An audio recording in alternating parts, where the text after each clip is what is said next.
Welcome, friend, to another journey together. Tonight, we will uncover old, wise secrets that can change feeling worried and thinking too much into the deep, peaceful sleep your heart wants. If you'd like, feel free to share what time it is and where you're listening from. Your mind has been running all day. You're tired, not just from the day, but from all the thinking itself. The constant mental chatter that never seems to stop, even when your body really needs rest. Tonight, that changes. As you settle into rest, you'll discover what wise people long ago knew for hundreds of years about the busy mind and the great peace that is hiding underneath it, through forgotten tales that have helped people for over 1,000 years, and gentle wisdom that makes worries disappear at the very start. You'll learn something that might surprise you.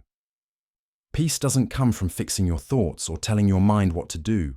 It comes from understanding why thoughts pop up in the first place and learning to act differently towards them. The journey you're about to take isn't about adding more tricks to your life or giving you more things to remember. It's about finding something you already have but may have forgotten. A natural way to rest that exists underneath all the noise in your mind. A calmness that doesn't need to be made because it's already here, waiting patiently for you to stop covering it with endless thinking. There was once a merchant named Chen who lived in a busy trading city along the ancient Silk Road. Chen was successful in every way his culture cared about. Traders from faraway places knew his name. His children went to the best schools. His wife wore clothes made from the finest fabrics he brought in. By every outside measure, Chen had achieved the kind of life that others could only dream of. But Chen carried a heavy feeling that no amount of gold could lift. His mind never stopped working. Each morning brought the same habit. Chen would wake before the sun came up, but his mind was already hours ahead, racing through the day's possible problems. What if the group of carts carrying his silk shipment runs into robbers in the mountain paths? What if the big rainy season arrives early and floods the warehouse area? What if his main rival has found a new trade path that will let them sell things for less than his prices? By the time Chen's feet touched the cold wooden floor of his bedroom, he had already mentally lived through 10 different bad things and started making detailed plans to stop each one. Chen's success had come from his ability to plan ahead, to guess what problems might happen, to think 3 steps ahead of his rivals. This mental quickness had made him rich, but somewhere along the way, his useful skill had turned into a non-stop habit. His wife began to express concern. "Chen," she would say gently, finding him bent over his papers and number books at midnight, the air thick with the smell of ink and lamp oil. "Come to bed. The numbers will be the same tomorrow. Your counting can wait until morning." But Chen felt trapped by his own thoughts. Just one more hour, he would promise both to her and to himself. "I need to finish checking these shipping papers. I need to plan for the seasonal changes. I need to think through what the new trade agreements mean." He truly believed that one more hour of mental effort would finally bring him the safety and sureness he desperately wanted. Perhaps you see something of yourself in Chen's struggle. The mind that won't be quiet, even when the body wants to rest. The thoughts that circle like birds that have forgotten how to land anywhere. The tiring mental work that promises safety, but delivers only more worry. Chen's story is not unique to ancient China or to merchants. It's the story of anyone whose mind has learned to spin without knowing how to stop. One morning, as Chen sat in his shop, surrounded by the familiar sounds and smells of business, he overheard a conversation between 2 customers that would change everything. They were discussing a Buddhist master who lived in a simple temple on the mountainside above the city. This master, they said, was known throughout the area for something that immediately caught Chen's desperate attention. He slept peacefully every night, not because his life was free from problems or responsibilities. The master dealt with the daily challenges of running a temple, guiding students, and helping his community. But he had learned something Chen had forgotten, or perhaps never known. He had learned the difference between useful thinking and mental spinning, between planning and panic, between appropriate concern and a non-stop worrying habit. The customers spoke of visiting the master during difficult times and finding not hard teachings or fancy rituals, but a quality of calm presence that was both deeply restful and surprisingly helpful. He doesn't give you answers, one said. He shows you something better. How to find clarity that doesn't need to have all the answers. That very afternoon, Chen made a decision that broke his routine for the first time in months. He closed his shop early, something that would have been unthinkable just days before, and began the winding journey up the mountain path that led to the temple. The walk itself was a discovery. Chen had lived in sight of these mountains his entire life, but he couldn't remember the last time he had really looked at them. As he climbed the rocky trail, the air grew cooler and cleaner with each step. Old pine trees lined the path, their branches moving gently in the mountain breeze, creating patterns of light and shadow on the dusty ground. The air carried scents Chen had forgotten existed. The clean smell of stone, the green fragrance of moss growing in shaded cracks, the sweet perfume of wildflowers that bloomed in hidden fields. For the first few minutes of the climb, Chen's mind continued its familiar patterns. He found himself calculating how much business he might lose by closing early, rehearsing what he would say to the master, wondering whether this trip was a practical use of his time. But something about the physical rhythm of walking, combined with the beauty of his surroundings, began to work on him like medicine. His breathing, which had been shallow and slightly rushed for so many months that he'd forgotten what normal breathing felt like, began to get deeper and slow down. His steps found a steady rhythm that didn't require conscious management. The mountain path demanded just enough attention to walk safely, but not so much that his mind could spin off into its usual, elaborate scenarios. By the time Chen reached the temple, the sun was beginning to set, painting the sky in soft colors that shifted from gold to rose to purple. The temple was simpler than he had expected, not the fancy large place he had imagined, but a modest wooden building that seemed to grow naturally from the mountainside. Wind chimes made of bamboo hung from the eaves, creating a gentle melody that mixed with the sound of water flowing over stones somewhere nearby. Chen had expected to find formal gates, impressive statues, perhaps a test of his worthiness, or a complex approach ritual. Instead, when he knocked on the simple wooden door, it opened to reveal an elderly monk whose face was weathered like old leather, but whose eyes held a clarity that reminded Chen of mountain lakes, deep, still, and somehow refreshing just to look into. The master didn't ask Chen to explain his purpose or say why he was visiting. He simply smiled with what seemed like genuine pleasure at having a visitor and invited him to sit on a plain, woven cushion in the temple's main hall. The space was sparse but welcoming. Afternoon light filtered through paper screens, creating a soft golden glow. The air smelled faintly of incense and the wood smoke from a small cooking fire somewhere deeper in the building. Tea was already prepared, steaming gently in simple clay cups that looked handmade. The master poured for both of them with movements that were efficient but graceful, like someone who had performed this action thousands of times with complete attention each time. "You look tired," the master said. And Chen was struck by how the observation was made without judgment, just a simple noting of what was obviously true. The words hit Chen with unexpected force. He realized he couldn't remember the last time anyone had simply seen him rather than seeing his role as a successful merchant. He nodded, feeling the weight of exhaustion he had been carrying for so long that it had become invisible to him. Not just physical tiredness, but a deep weariness that lived in his bones, in his mind, in his spirit. "When did you last notice your breath?" the master asked, lifting his teacup with both hands and smelling the fragrant steam. The question seemed strange, almost irrelevant to Chen's concerns. "My breath. It's always there. I don't need to think about it. It just happens automatically while I focus on important things." The master nodded thoughtfully. "Yes, it happens automatically. But do you feel it right now as we speak? Air is moving in and out of your body. Cool mountain air entering through your nose, warm air leaving your lips. But your attention is somewhere else, isn't it? Even now, even here. Chen shifted slightly on his cushion and realized with surprise that the master was completely correct.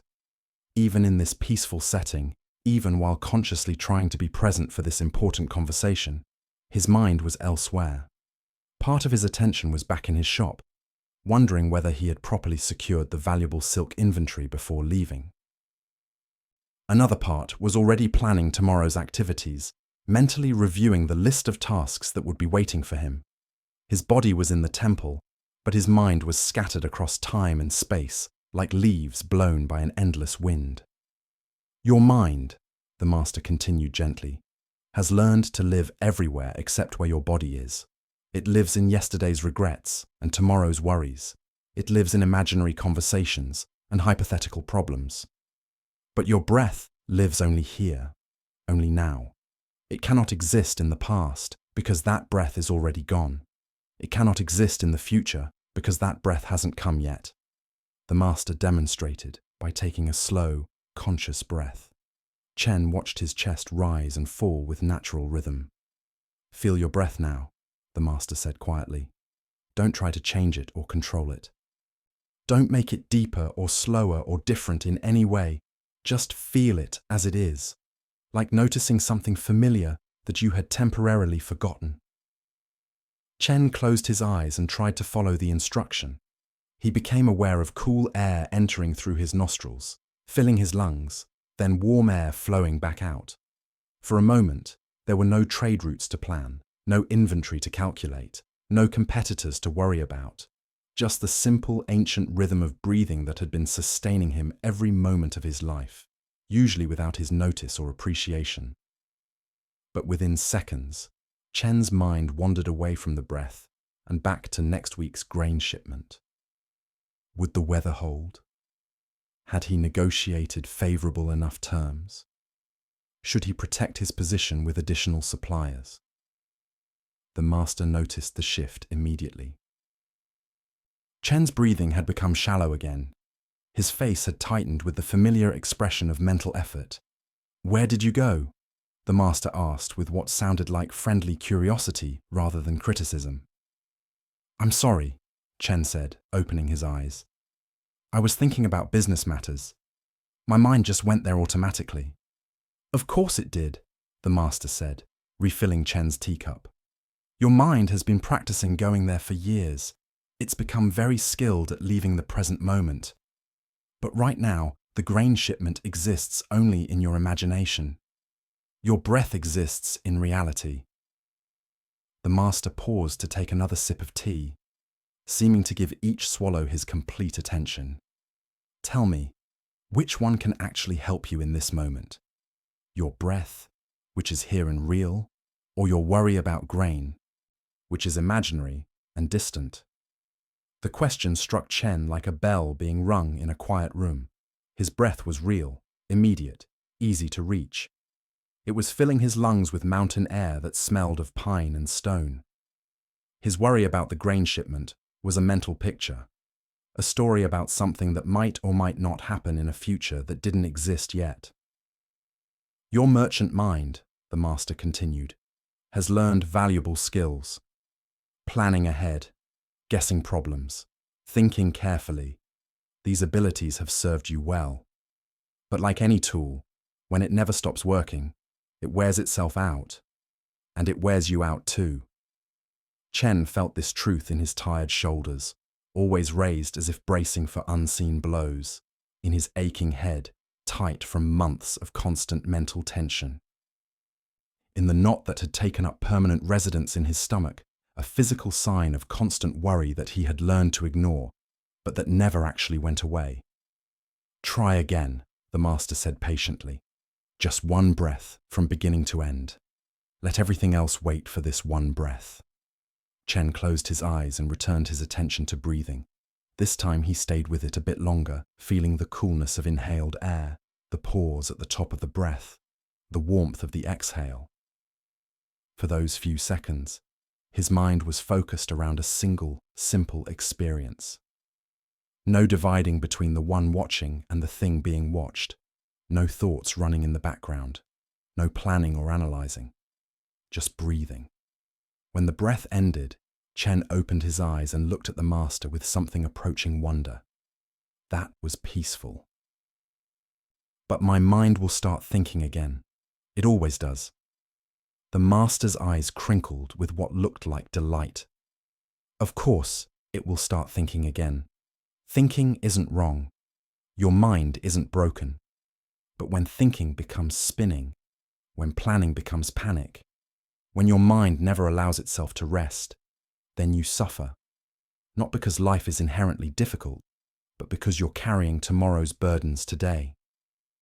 The master reached for the teapot and poured himself another cup. The action seemingly requiring no effort or thought, just natural response to the moment's needs. Your breath doesn't worry about tomorrow's breathing. Your heart doesn't spend time planning next week's heartbeat. They do their work completely, then rest completely. Your mind can learn this same natural rhythm. As these words settled into Chen's awareness, he began to understand something he had never considered before.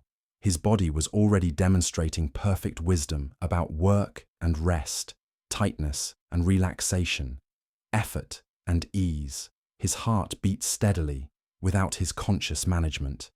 His digestive system processed food without his supervision. His immune system fought off threats without his strategic planning. An entire universe of intelligence was operating flawlessly within him, following natural rhythms of activity and rest. Only his thinking mind had forgotten how to stop working. The master and Chen sat in comfortable silence as the light outside gradually dimmed from gold to deep blue. Chen found himself noticing things he usually rushed past. The way the tea warmed his hands through the clay cup. The subtle sound of his own breathing. The feeling of sitting still without needing to be anywhere else or do anything else. But what about my business? Chen finally asked, giving voice to the fear that lurked beneath his willingness to experiment with being present. If I stop constantly planning and guessing problems, won't everything fall apart? Isn't my success based on staying ahead of potential difficulties? The master smiled, and Chen got the impression this was not the first time he had heard this particular concern. Tell me about your most successful business decisions, the master said. The ones that brought you the greatest profit or opened the most beneficial opportunities. Did they come from worry or did they come from clarity? Chen considered this question seriously. As he reflected on his career's best moments, he realized something surprising. His best decisions had indeed come from moments of clarity, times when he could see a situation clearly and respond decisively. His worst decisions had come from worry and overthinking, when he had doubted himself into being stuck or had been so focused on preventing one problem that he had created others. Plan when planning helps a purpose, the master continued. Think when thinking is useful, but don't carry every problem all the time. Your mind needs rest, just like your body needs sleep. A well-rested mind makes better decisions than an exhausted one. They continued talking as the evening deepened around them. The master showed Chen simple ways to recognize when his thinking was helpful and when it had become a compulsive habit. How to feel the difference in his body between appropriate concern and constant worry. How to return to his breath as an anchor when his thoughts began their familiar spiral into imaginary futures. Most importantly, the master helped Chen understand that this wasn't about becoming less involved with his life or less successful in his business. It was about bringing the same quality of presence that made his body function so well to his mental activities, working fully when work was required, then resting completely when rest was appropriate. That night, Chen experienced something he had almost forgotten was possible. As he lay down to sleep in the simple guest quarters the master provided, his body settled into the bed like water finding its level. His breathing naturally deepened and slowed.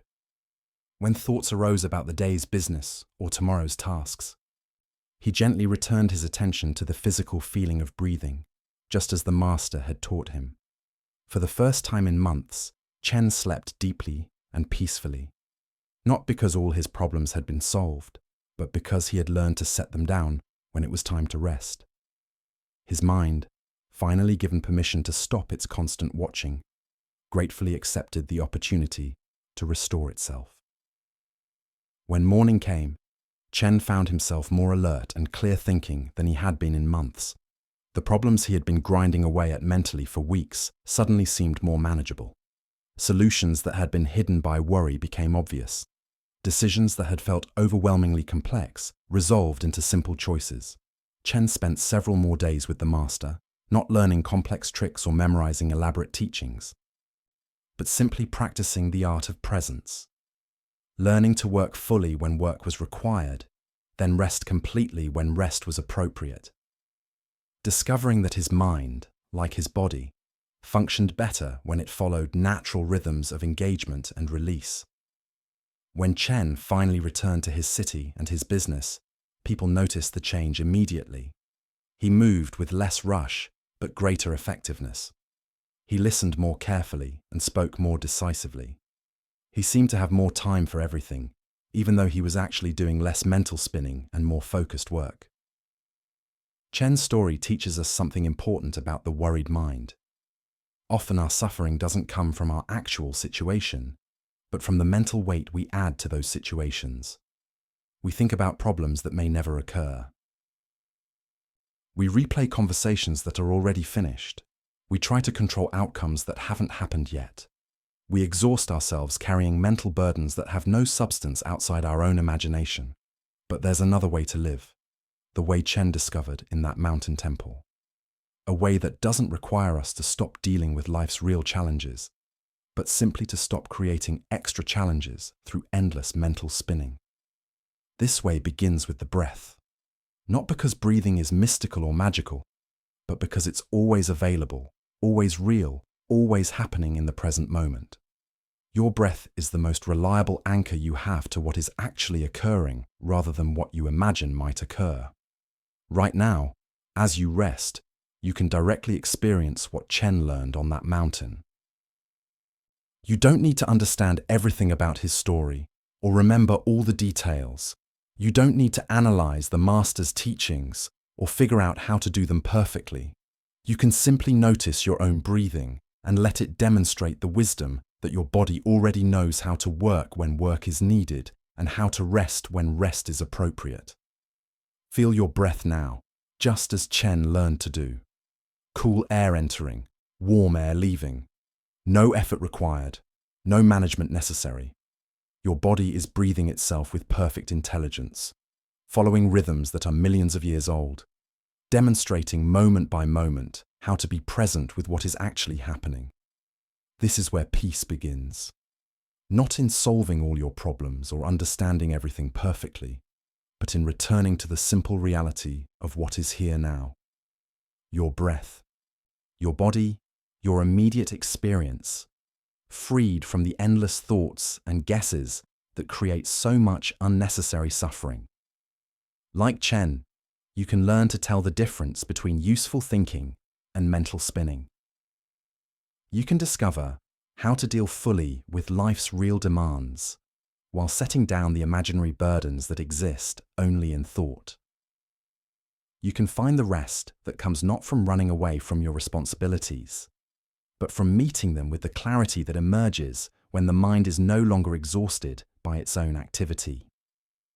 The breath continues, steady and reliable, offering you moment by moment the same teaching that transformed Chen's life.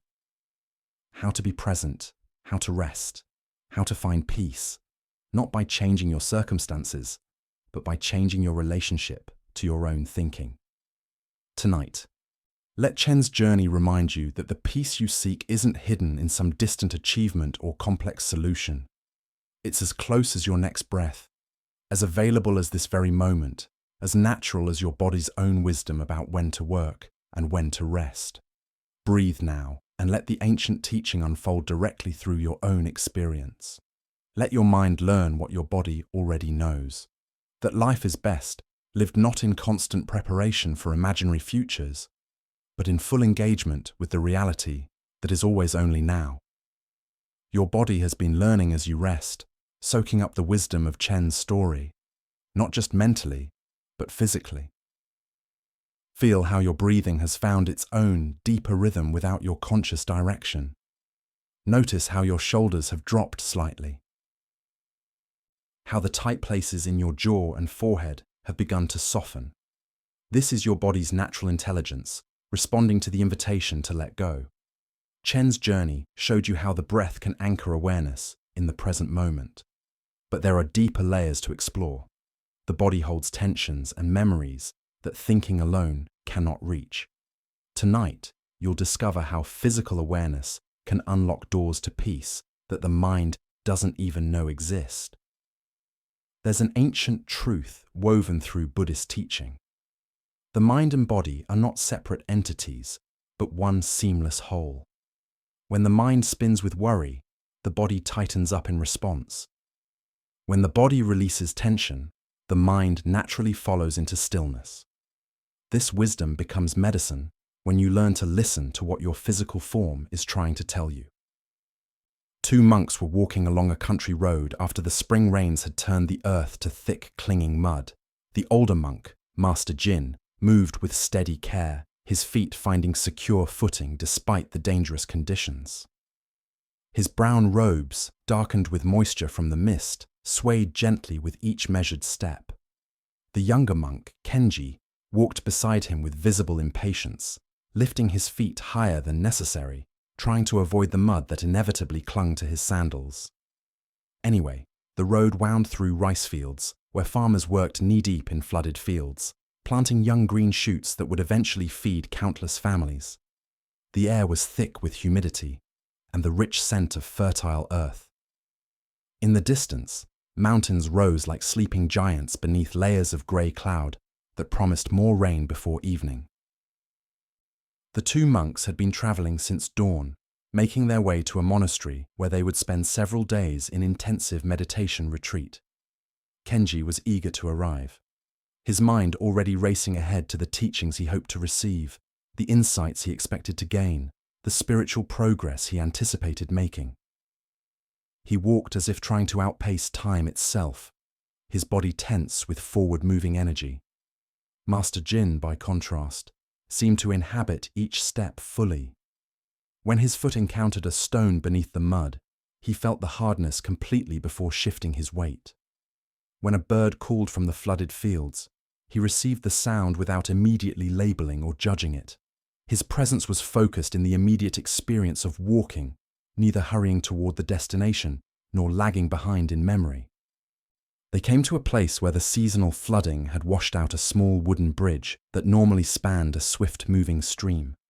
The water rushed past, brown with runoff from the mountain slopes, carrying twigs and leaves and foam from its tumultuous journey downhill. The current looked deceptively manageable from the bank, but both monks could see the power moving beneath the surface. Standing at the water's edge was a young woman dressed in an elegant silk kimono that had once been pristine white with delicate blue flowers embroidered along the sleeves and hem. Now, the beautiful garment was splattered with mud from her long walk, and her elaborate hair arrangement, which had clearly been styled with great care that morning, was beginning to come undone in the humid air.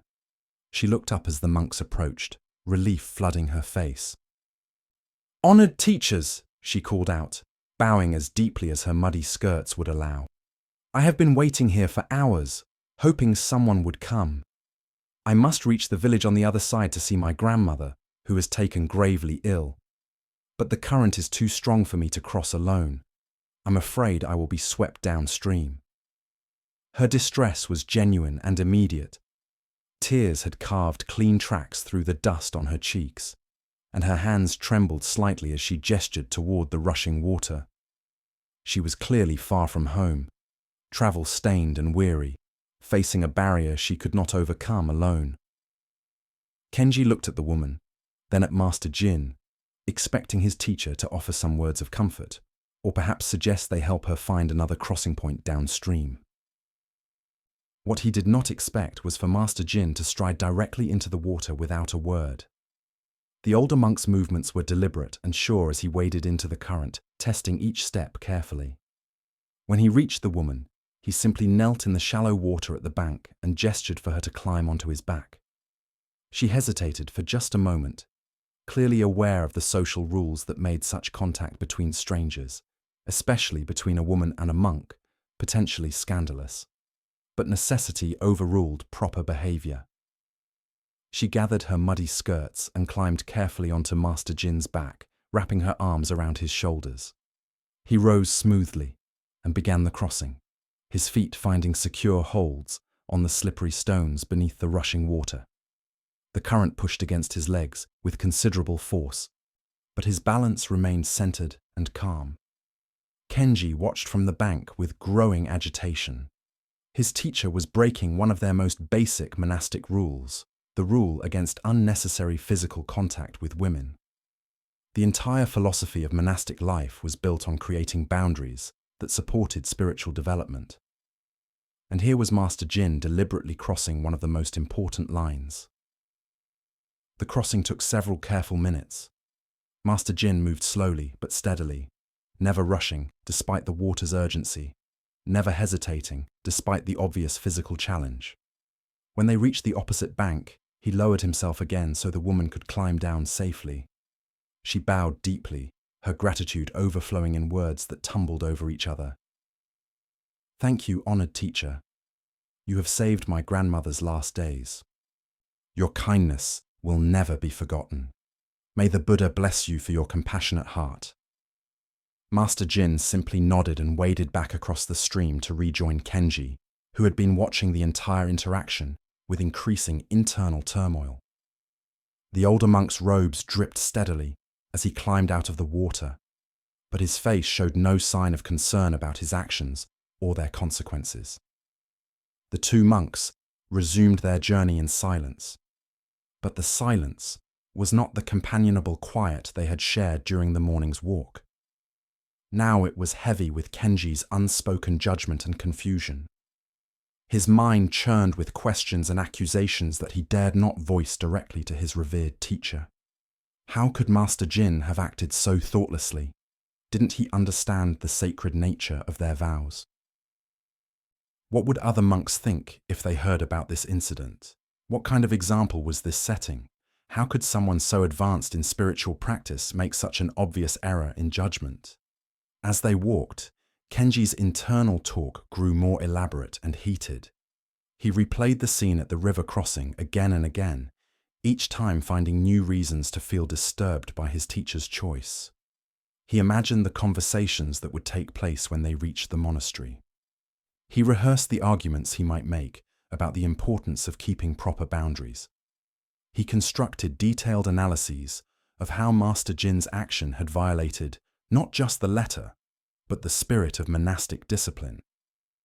The physical act of carrying the woman had lasted less than 10 minutes, but in Kenji's mind, it expanded to fill hours of mental commentary and emotional agitation.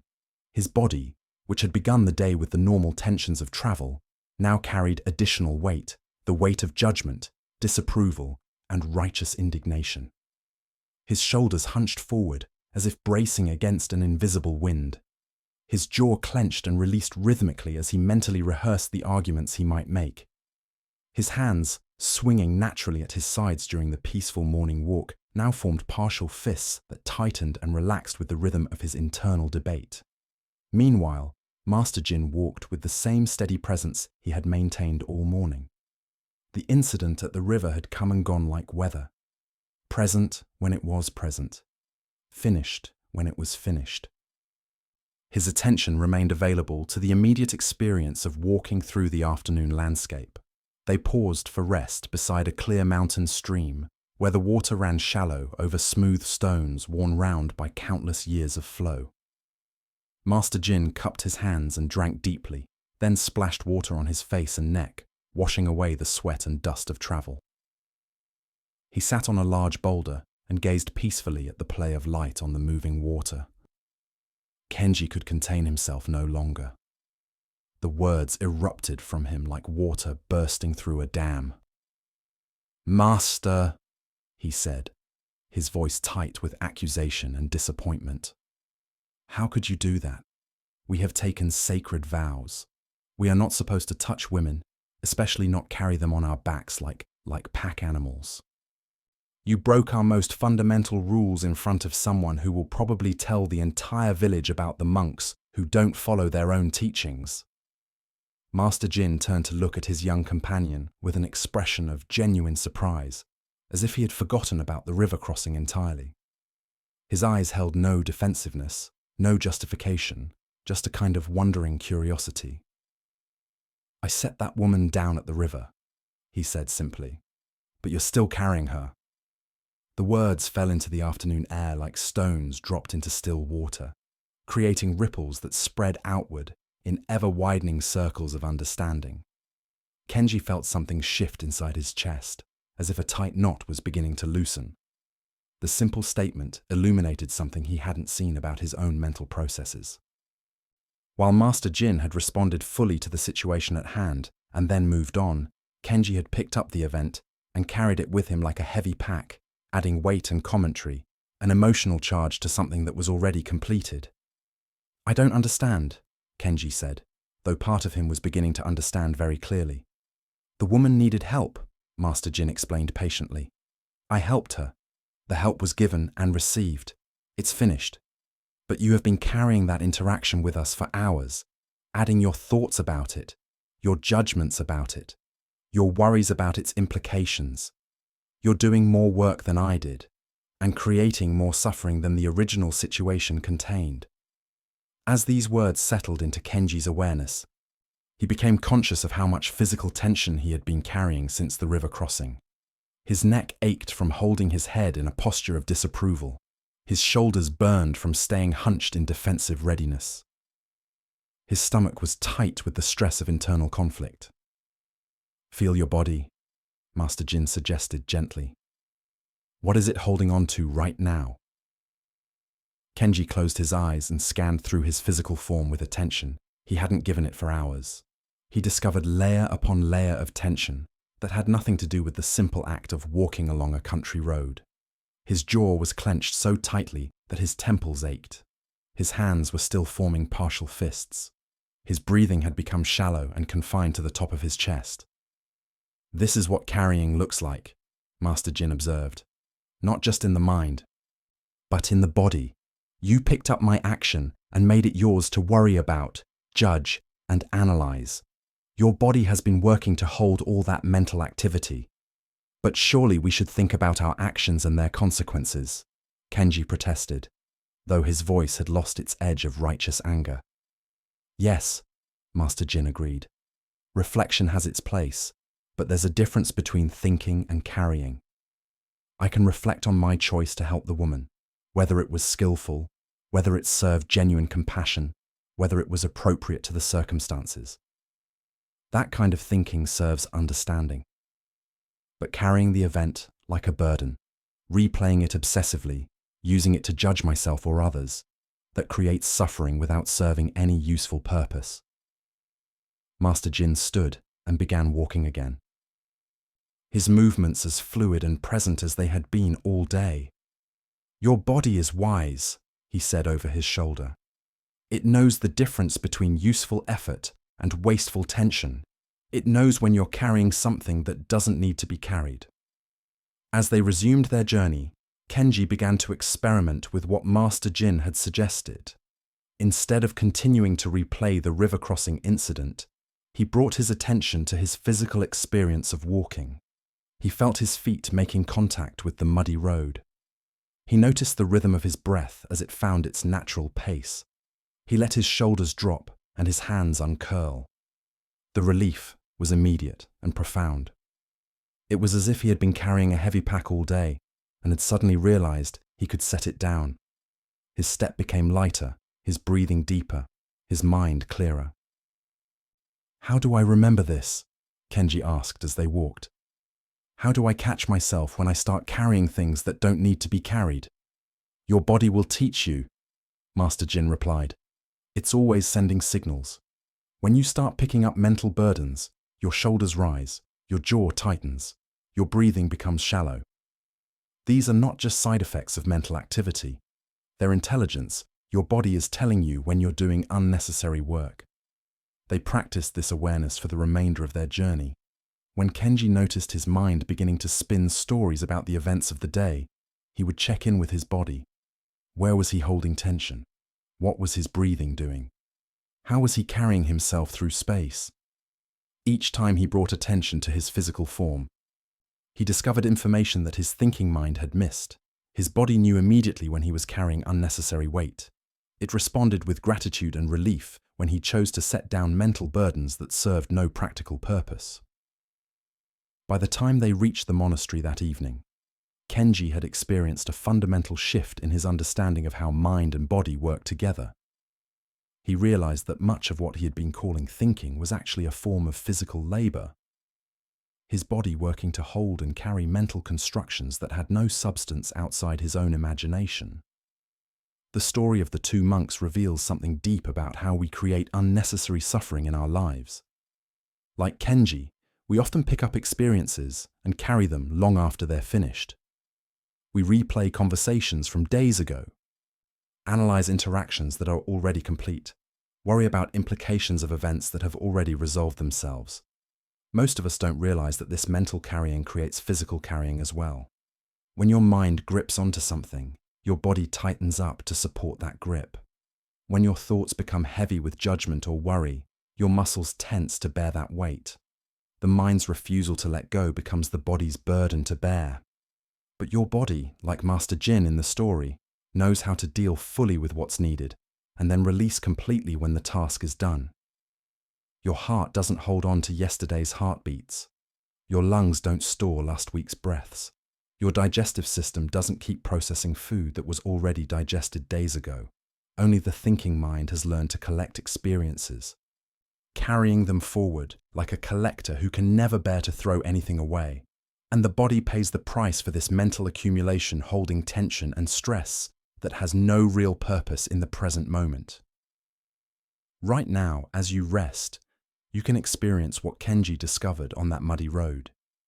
You can scan through your body and notice where you might be carrying burdens that don't need to be carried. Where are you holding on to conversations from earlier today? What tensions are you maintaining about situations that are already resolved? Start with your feet and lower legs. Are they preparing to run somewhere, even though you're lying still? Are your calves tight with readiness for action that isn't required right now? Let them soften and settle, trusting that they can respond appropriately when actual movement is needed. Feel your thighs and hips. This area often holds worry about stability and safety, tension about whether you're safe or supported. Notice if there's gripping or bracing happening there, and see if you can let those muscles release their watchfulness. You're safe right now in this moment. Your body doesn't need to prepare for threats that exist only in imagination. Your lower back frequently carries the weight of responsibility. All the things you think you should be doing, fixing, or managing. Feel if there's tightness there, an arching or stiffness that comes from trying to hold up too much. Let your back settle into the surface beneath you, sharing that weight instead of bearing it alone.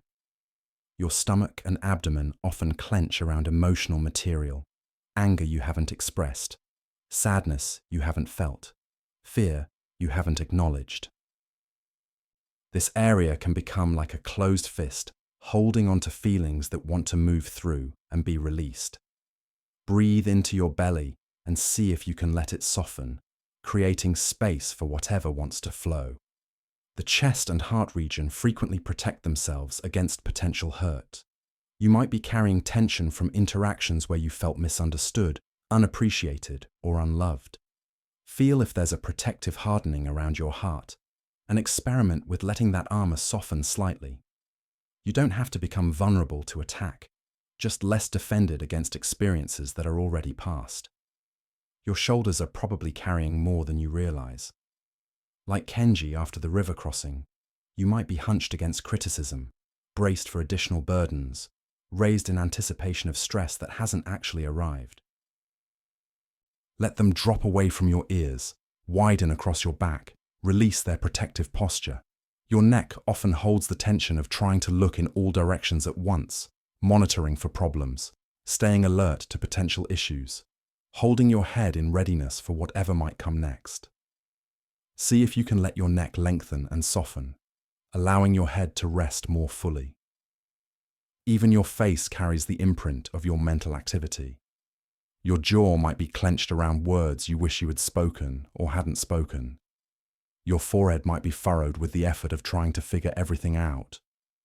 Your eyes might be tight with the strain of constant vigilance. Let your facial muscles release their grip on yesterday's expressions and tomorrow's concerns. As you work with each area of your body, you're learning what Master Jin demonstrated by the river, how to deal fully when it's needed, then release completely when the task is done. You're discovering that most of the weight you carry has nothing to do with current circumstances and everything to do with mental habits that have learned to collect experience instead of letting it flow. This isn't about becoming passive or disconnected from life. Master Jin didn't ignore the woman's need for help. He responded fully and appropriately. But when the helping was complete, he didn't carry it forward as a story about himself, a burden of worry or a weight of judgment. Your body has this same wisdom. It knows how to work hard when work is needed and rest deeply when rest is available. It knows how to feel emotions fully when they arise and let them move through when they're ready to go. It knows how to respond to real threats with appropriate action and relax into safety when the threat has passed. The tension you carry chronically in your shoulders, your jaw, your stomach, your back is often old tension left over from situations that are no longer active. Like Kenji carrying the river crossing long after it was finished. Your body might be bracing for conversations that already happened, defending against criticism that was never actually directed at you, or preparing for problems that were resolved long ago. Buddhist body awareness practices teach you to distinguish between necessary tension and unnecessary carrying. When you're lifting something heavy, your muscles appropriately tighten. When you're navigating a challenging situation, your nervous system appropriately activates. But when the lifting is done or the challenge has passed, the tension can be released. The key is developing what Master Jin demonstrated, the ability to respond fully in the moment, then let go completely when the moment has passed. This isn't spiritual bypassing or emotional numbness. It's the natural intelligence of a system that knows how to engage and disengage smoothly. As you continue to settle into rest, notice how each area of physical release affects your mental state. When your jaw unclenches, internal dialogue often quiets. When your shoulders drop, worries feel less urgent. When your stomach softens, anxiety loses some of its grip. This isn't coincidental. Mind and body are one seamless system. Your breath is the bridge between these two aspects of your being. Each inhale brings fresh possibility into your system. Each exhale offers an opportunity to release what you no longer need to hold. You don't have to analyze what you're letting go of or understand why you are carrying it. You can simply exhale and trust your body's wisdom about what serves you and what doesn't. The story of the two monks reminds us that most suffering is optional. The unavoidable difficulties of life, like a washed-out bridge or a person in genuine need, come and go like weather. But the suffering we create by carrying these experiences long after they're finished, analyzing them endlessly, using them to judge ourselves or others. This suffering is something we add through our own mental and physical habits. Tonight, as your body settles deeper into rest, you can practice Master Jin's teaching directly. You can deal fully with the process of falling asleep without carrying the day's experiences forward into tomorrow. You can feel whatever emotions or sensations arise without gripping them or pushing them away. You can let your thoughts come and go like clouds passing through sky without making them into permanent residents of your awareness. Your body knows how to do this naturally. It releases the day's tensions without your conscious direction. It processes experiences and lets them go without your management. It carries you towards sleep with ancient wisdom that doesn't require your understanding or control. Trust this wisdom. Let your body teach your mind how to hold lightly, how to deal appropriately, how to release completely. Like the woman crossing the river, let yourself be carried by intelligence greater than your individual effort. And like Master Jin setting her down safely on the other side, learn to complete each action fully and then walk on unburdened and free.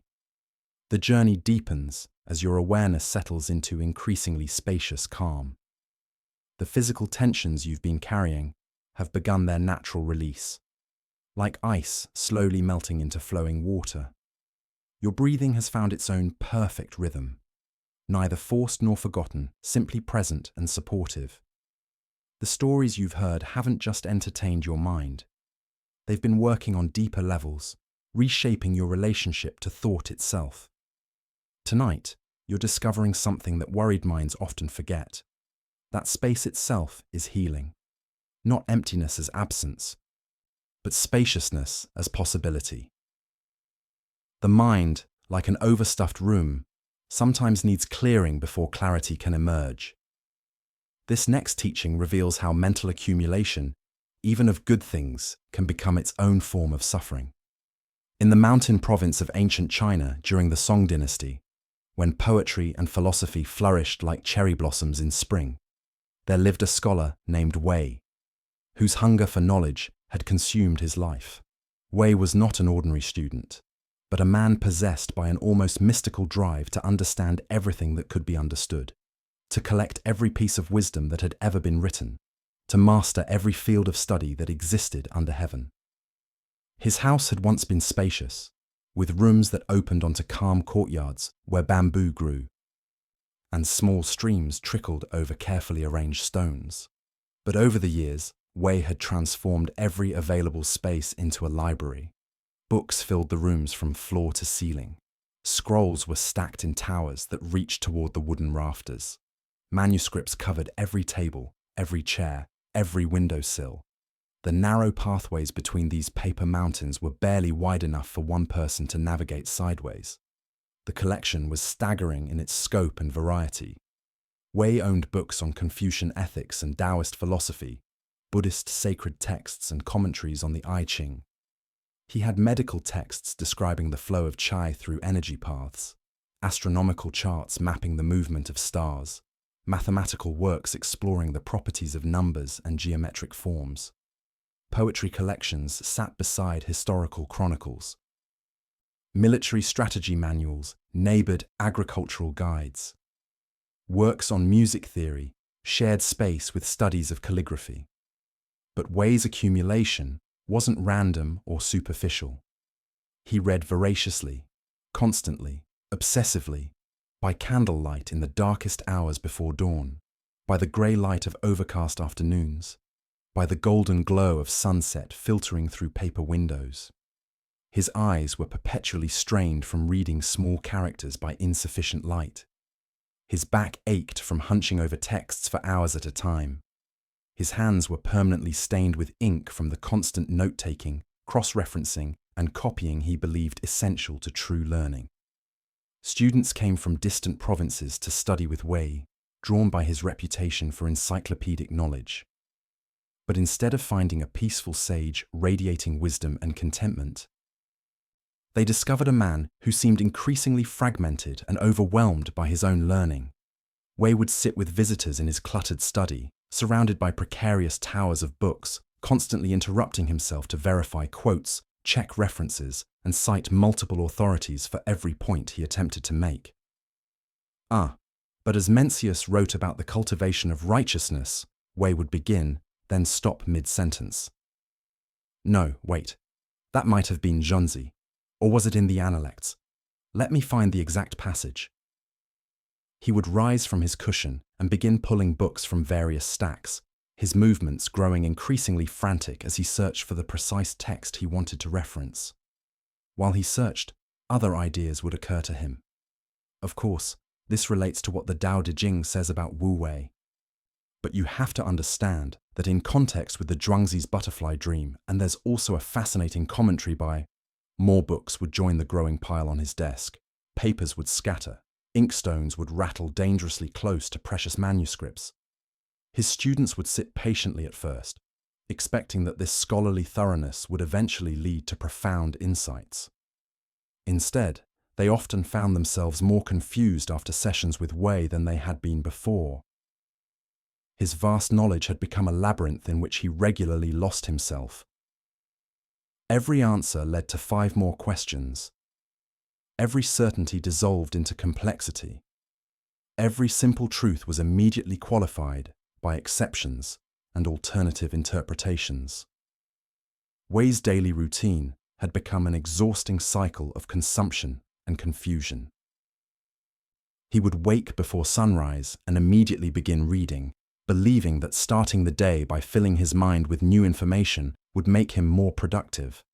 By noon, he would have consulted dozens of texts, taken pages of notes, and started multiple cross-reference projects that demanded even more reading. Meals were eaten absently, with one hand holding food and the other turning pages. He barely tasted what he ate, his attention completely absorbed in whichever text lay open before him. Walking through his garden, he would carry a book, reading even as he moved along the stone paths between his plants. The beauty of blooming flowers went unnoticed, the songs of birds unheard, the changing light of different seasons invisible to eyes focused on written characters. The tragedy was that Wei's accumulation of knowledge had begun to prevent actual understanding. He knew what hundreds of authors had written about meditation, but he never meditated. He could quote extensively about the nature of wisdom, but felt increasingly unwise. He had memorized treatises on finding peace, but lived in constant mental agitation. His mind had become like his house, so stuffed with acquisitions that there was no room to move freely, to breathe easily, to simply be present with immediate experience. Every conversation was cluttered with quotes and citations. Every observation was immediately connected to something he had read rather than felt directly. Every moment of potential stillness was filled with remembered texts and scholarly analysis. Sleep had become nearly impossible. When Wei lay down at night, his mind would continue its relentless cataloguing and cross-referencing. He would replay passages he had read that day, worry about inconsistencies he had discovered between different authors, plan reading schedules for the following weeks. The very knowledge that was supposed to bring him peace had become the source of ceaseless mental activity. Word of Wei's peculiar condition eventually reached a Zen master named Huangbo, who lived simply in a small temple in the nearby mountains. Master Huangbo was known throughout the region not for his extensive learning. He owned very few books, but for a quality of presence that seemed to contain infinite space.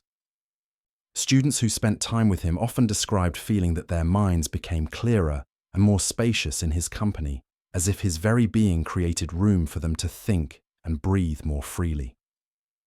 One autumn morning, when the mountain air was crisp and the leaves were beginning their transformation from green to gold, Master Huangbo appeared at Wei's door. He carried nothing but a simple walking stick and a small cloth bag containing a wooden bowl and a few other basic necessities. Wei was honored, but also immediately anxious about receiving such a distinguished visitor. "Master Huangbo," he exclaimed, bowing repeatedly. "I am deeply privileged by your presence. Please come in, sit down. Let me find the appropriate texts for our discussion. I have the complete works of the great Zen patriarchs, commentaries on the Platform Sutra, scholarly analyses of koans and their historical development." Wei's voice grew increasingly frantic as he began pulling books from various stacks, creating small avalanches of paper that cascaded across the floor. Scrolls unrolled like unfurling banners, loose pages scattered like autumn leaves. The careful organization Wei had tried to maintain dissolved into chaos as he desperately searched for materials worthy of his guests' attention. Master Huangbo stood quietly in the doorway, observing the scene with eyes that seemed to take in everything while judging nothing. He watched Wei's increasingly frantic movements, the growing disorder in the room, the obvious stress that the simple act of receiving a visitor was creating for the scholar. "Stop," Master Huangbo said gently. The single word fell into the chaos like a stone dropped into turbulent water, creating ripples of stillness that gradually spread outward. Wei froze in mid-motion, a heavy volume in each hand, his face flushed with effort and embarrassment. "What are you looking for?" Master Huangbo asked, his voice carrying a quality of spaciousness that seemed to make the cramped room feel larger. "The right texts for our conversation," Wei replied, still clutching the books. "Something worthy of your wisdom, appropriate to the depth of understanding you bring." "I see," Master Huangbo nodded thoughtfully. "And what conversation are we having?" Wei blinked, realizing with a shock that in his excitement about finding the perfect materials, he had forgotten to consider what they might actually discuss. "Well, we haven't started yet. I'm still preparing." Master Huangbo smiled with what seemed like genuine delight. "You have spent years preparing for conversations you never have time to hold, because you're always preparing for them." The observation hit Wei like cold mountain air, filling lungs accustomed to stuffy rooms. He looked around his study, at the towers of books that blocked natural light, at the papers that covered every surface, at the narrow pathways that made movement difficult, at the accumulated wisdom that had somehow become an obstacle to actual understanding. "May I suggest," Master Huangbo continued, settling onto a cushion in the one small clear space available, "that we have a different kind of conversation, one that requires no books, no references, no preparation." Wei set down the volumes he had been holding and sat opposite his guest, though even sitting required him to move several stacks of papers. "I'm not sure I know how to have that kind of conversation," he admitted. "My thoughts always want to reference something I've read to quote authorities to verify accuracy." "Yes," Master Huangbo agreed. "Your mind has become like a marketplace where hundreds of vendors are all shouting at once, each claiming to have exactly what you need. But with so many voices competing for your attention, can you hear your own thoughts? Can you notice what you actually think and feel beneath all the quotations and references?" This question opened something in Wei's awareness that had been closed for so long, he had forgotten it existed. When was the last time he had simply observed his own direct experience without immediately relating it to something he had read? When had he last allowed a thought to arise and be considered on its own merit without instantly consulting his mental library of authorities? "Close your eyes," Master Huangbo suggested. "Don't think about what you know about closing eyes or meditation or spiritual practice. Just close them." Wei found this instruction surprisingly difficult. As soon as his eyes closed, his mind began cycling through meditation techniques he had studied. Visualizations from Tibetan texts, breathing methods from Taoist manuals, postures described in Buddhist sacred texts, instructions from Confucian texts on cultivating inner stillness. "You're reading books in your head," Master Huangbo observed, with what sounded like affectionate amusement. "Even with your eyes closed, you're consulting your library. Can you simply sit without referencing anything you've learned about sitting?" This was harder than Wei had expected. Every moment of potential stillness was immediately filled with remembered teachings, comparative analysis, questions about proper technique. His mind had become so accustomed to consulting outside sources that it had lost touch with its own natural intelligence. "I don't know how," Wei said, opening his eyes in frustration. "My mind automatically goes to what I've read about these practices. I can't seem to just sit without thinking about sitting." "Excellent," Master Huangbo said, his eyes brightening. "That's the first honest thing you've said since I arrived. 'I don't know' is the beginning of all real learning." Master Huangbo gestured around the cluttered room. "You have filled your mind the way you have filled this house. Every space is occupied. Every moment is crowded with information. But tell me, does a cup hold water better when it's already full or when it's empty?" The analogy was simple but profound. Wei realized that his mind had become like a cup that was always full, unable to receive anything new because there was no space for it. Every experience was immediately filtered through existing knowledge. Every insight was compared to established authorities. Every moment of potential direct understanding was cluttered with scholarly commentary. "What should I do with all these books?" Wei asked, looking around at the accumulated wisdom that had somehow become a prison of information. "That depends," Master Huangbo replied. Are they serving you, or are you serving them? Knowledge is like food, nourishing in appropriate amounts, but sickening when consumed compulsively. Your mind needs room to digest what you've learned, space to develop its own understanding. They sat together in the increasingly comfortable silence of the late afternoon. Without the pressure to reference authorities or show off learning, Wei began to notice things he had missed for years. The quality of light filtering through his paper windows had a warmth and beauty he had forgotten. The sound of wind moving through the bamboo in his courtyard created a natural music more subtle than any human composition. The simple act of breathing, usually unconscious background to his constant reading, became a gentle rhythm that anchored his awareness in immediate experience. "How do you feel right now?" Master Huangbo asked after they had sat quietly for some time. "Peaceful," Wei said with surprise. "More peaceful than I've felt in years, but also empty, like something is missing." "Yes," Master Huangbo nodded. "You've become addicted to mental fullness, to having your awareness constantly occupied with information. Emptiness feels uncomfortable because you've forgotten that space is not lack, it's possibility. A room with no furniture feels empty until you realize it gives you freedom to dance." Over the following days, Master Huangbo helped Wei begin the delicate process of creating space in both his house and his mind. They didn't throw away his books without thought, but they did identify which texts still sparked genuine interest and understanding versus which had become habitual collections that no longer served his actual learning. Wei kept perhaps 1/10 of his collection, carefully chosen for their continued relevance to his authentic interests and their ability to inspire rather than overwhelm. The rest were donated to students who could benefit from them, to monasteries that needed texts for their libraries, to schools where they would be actively studied rather than passively hoarded. More importantly, Wei began creating empty spaces in his daily routine.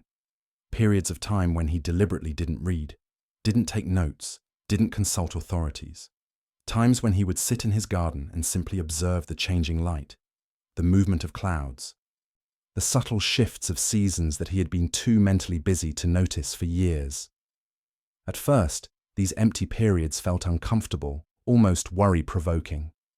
Wei's mind would reach automatically for something to fill the silence, a text to consult, a cross-reference to pursue, a scholarly question to investigate. But gradually, he began to appreciate the spaciousness itself. In the gaps between information consumption, his own insights began to arise.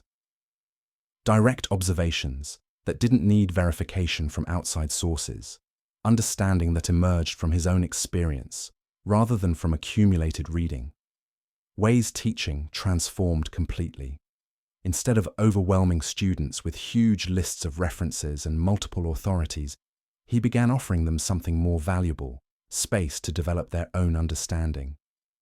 He would pose questions and then wait patiently while students found their own responses. He learned to listen more deeply, to trust that wisdom could arise from silence as well as from study. The most surprising discovery was that Wei's actual knowledge became more accessible and useful when it wasn't competing with thousands of other pieces of information for his attention. The texts he had chosen to keep became living resources rather than dead collections. He could draw from them smoothly because they weren't buried under layers of scholarly debris. His sleep improved dramatically as his mind learned to rest in spaciousness rather than churning through endless information. The mental noise that had kept him awake for years, the constant cross-referencing, the obsessive cataloguing, the compulsive analyzing gradually quieted as he stopped feeding it with constant input. Wei discovered what Buddhist masters have always known, that wisdom is not the accumulation of information, but the spaciousness that allows understanding to emerge. Like clear water, the mind becomes most useful when it's not clouded with excessive content. Like a musical instrument, awareness creates its most beautiful sounds when there's space between the notes. This story illuminates something crucial about the modern relationship to information and the worried mind's tendency to seek safety through knowledge. Like Wei, many people fill their mental space with endless input, articles to read, videos to watch, podcasts to consume, courses to take, advice to collect. The underlying thought is that enough information will eventually provide certainty, control, and peace. But often the opposite occurs. Information overload creates inability to make decisions. Too many options generate worry rather than clarity. Constant input prevents the digestion necessary for wisdom to develop from knowledge. The mind becomes like Way's house, so stuffed with acquisitions that there's no room for actual living. The worried mind is particularly likely to fall into this trap because seeking more information feels productive. Researching problems, gathering advice, studying solutions. These activities create the illusion of progress toward resolution. But often they're just fancy forms of mental busy work that postpone the uncomfortable but necessary work of sitting with uncertainty, feeling difficult emotions, or making imperfect decisions with incomplete information. Buddhist wisdom suggests that sometimes the most radical act is not adding more content to consciousness, but creating space within it. Not learning more techniques, but practicing simplicity. Not collecting more teachings, but digesting what you already know through direct experience. Right now, as you rest, you can practice Way's hard-won understanding. Notice the quality of space in your awareness. You've been receiving stories and teachings tonight, but you don't need to memorize them, analyze them, or figure out how to do them. You can simply let them settle into your consciousness like seeds planted in good soil, trusting that understanding will emerge in its own time without your mental management. Your mind is probably more cluttered than you realize, filled with information you've consumed but never fully processed. Advice you've gathered but never implemented, knowledge that has become mental noise rather than living wisdom. This clutter isn't just neutral content. It actively prevents the clarity and spaciousness that allow genuine insight to arise. But you don't have to clean out your mental house all at once tonight. You can simply stop adding more content. Stop analyzing these stories as you hear them. Stop trying to remember every detail or understand every meaning. Let your awareness become spacious enough to receive without gripping, to appreciate without collecting. Feel the relief that comes when you stop trying to make everything fit into existing mental categories. When you stop cross-referencing every new idea with things you already know. When you let experience be fresh and immediate, rather than immediately filing it away in your mental library. Buddhist meditation is fundamentally about this kind of spaciousness, not the emptiness of having nothing, but the openness of having room to breathe, room to feel, room for unexpected insights to arise, room for wisdom that doesn't come from books or teachers, but from the natural clarity of awareness when it's not cramped by excessive content. This spaciousness isn't passive or vacant.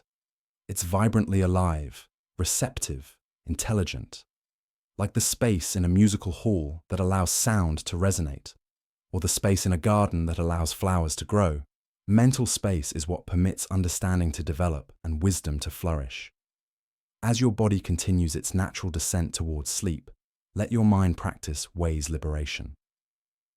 Don't try to process or integrate everything you've heard tonight. Don't plan how you'll remember these teachings or apply them tomorrow. Simply rest in the spaciousness that's available right now, the gap between thoughts, the pause between breaths, the openness that exists whenever you stop filling every moment with mental activity. Your consciousness knows how to use space wisely, just as your body knows how to use rest for healing and renewal. Trust this natural intelligence. Let your awareness become as spacious as the night sky, holding whatever arises without being crowded or overwhelmed by it. In the morning, you may find that insights have emerged not from effort, but from emptiness, not from adding more content, but from creating room for understanding to develop naturally. This is Way's gift to you, the recognition that sometimes the most profound learning comes not from accumulating more, but from clearing space for wisdom to breathe. Rest now in this spaciousness, letting it support you as you move deeper into the night's teaching. The next layer of understanding awaits, emerging not from complexity, but from the elegant simplicity that only becomes visible when the mind finally has room to see clearly. Your journey through these ancient teachings has been reshaping something fundamental about how you relate to your own experience. The breath has shown you an anchor in the present moment. The body has taught you about releasing what doesn't need to be carried. The mind has revealed how spaciousness itself can be healing. Now you're ready for perhaps the most challenging and liberating wisdom of all.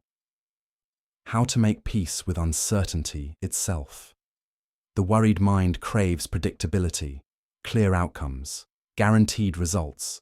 It exhausts itself trying to peer into an unknowable future, analyzing every possibility, preparing for every potential scenario. But what if this very craving for certainty is what creates so much suffering? What if peace comes not from knowing how everything will turn out, but from learning to rest comfortably in the vast maybe that surrounds all human experience? In a fertile valley nestled between rolling hills, where morning mist clung to ancient oak trees and streams ran clear over smooth stones, there lived a farmer named Lu, whose fields produced rice, soybeans, and vegetables that fed not only his own family, but many families in the surrounding villages. Lu's farm had been in his family for 7 generations, passed down from father to son, along with the accumulated wisdom of weather patterns, soil conditions, and the subtle arts of working in harmony with natural cycles. But Lu was known throughout the region not for his agricultural success, which was considerable, or for the size of his harvests, which were consistently abundant, but for something much more unusual: his remarkable calmness in the face of what others called good fortune and bad fortune. While his neighbors celebrated wildly when things went well and despaired dramatically when difficulties arose, Lu maintained a steady presence that seemed unshakable regardless of circumstances. This unusual quality first became apparent to his neighbors during Lu's 35th year, when an event occurred that everyone in the valley immediately recognized as either a great blessing or a terrible curse, depending on their perspective. Lu owned a single horse, a strong chestnut mare named Jade, who had been his companion and primary work partner for over a decade. In a community where most farmers worked entirely by hand, using simple tools passed down through generations, Lu's horse represented significant prosperity. Jade could plow in a morning what would take Lu several days to accomplish alone. She could carry to market loads that would require multiple human trips. During harvest season, her strength multiplied Lu's productivity many times over. In the economic reality of their agricultural community, the horse was not just a valuable asset, but the foundation of Lu's relative prosperity.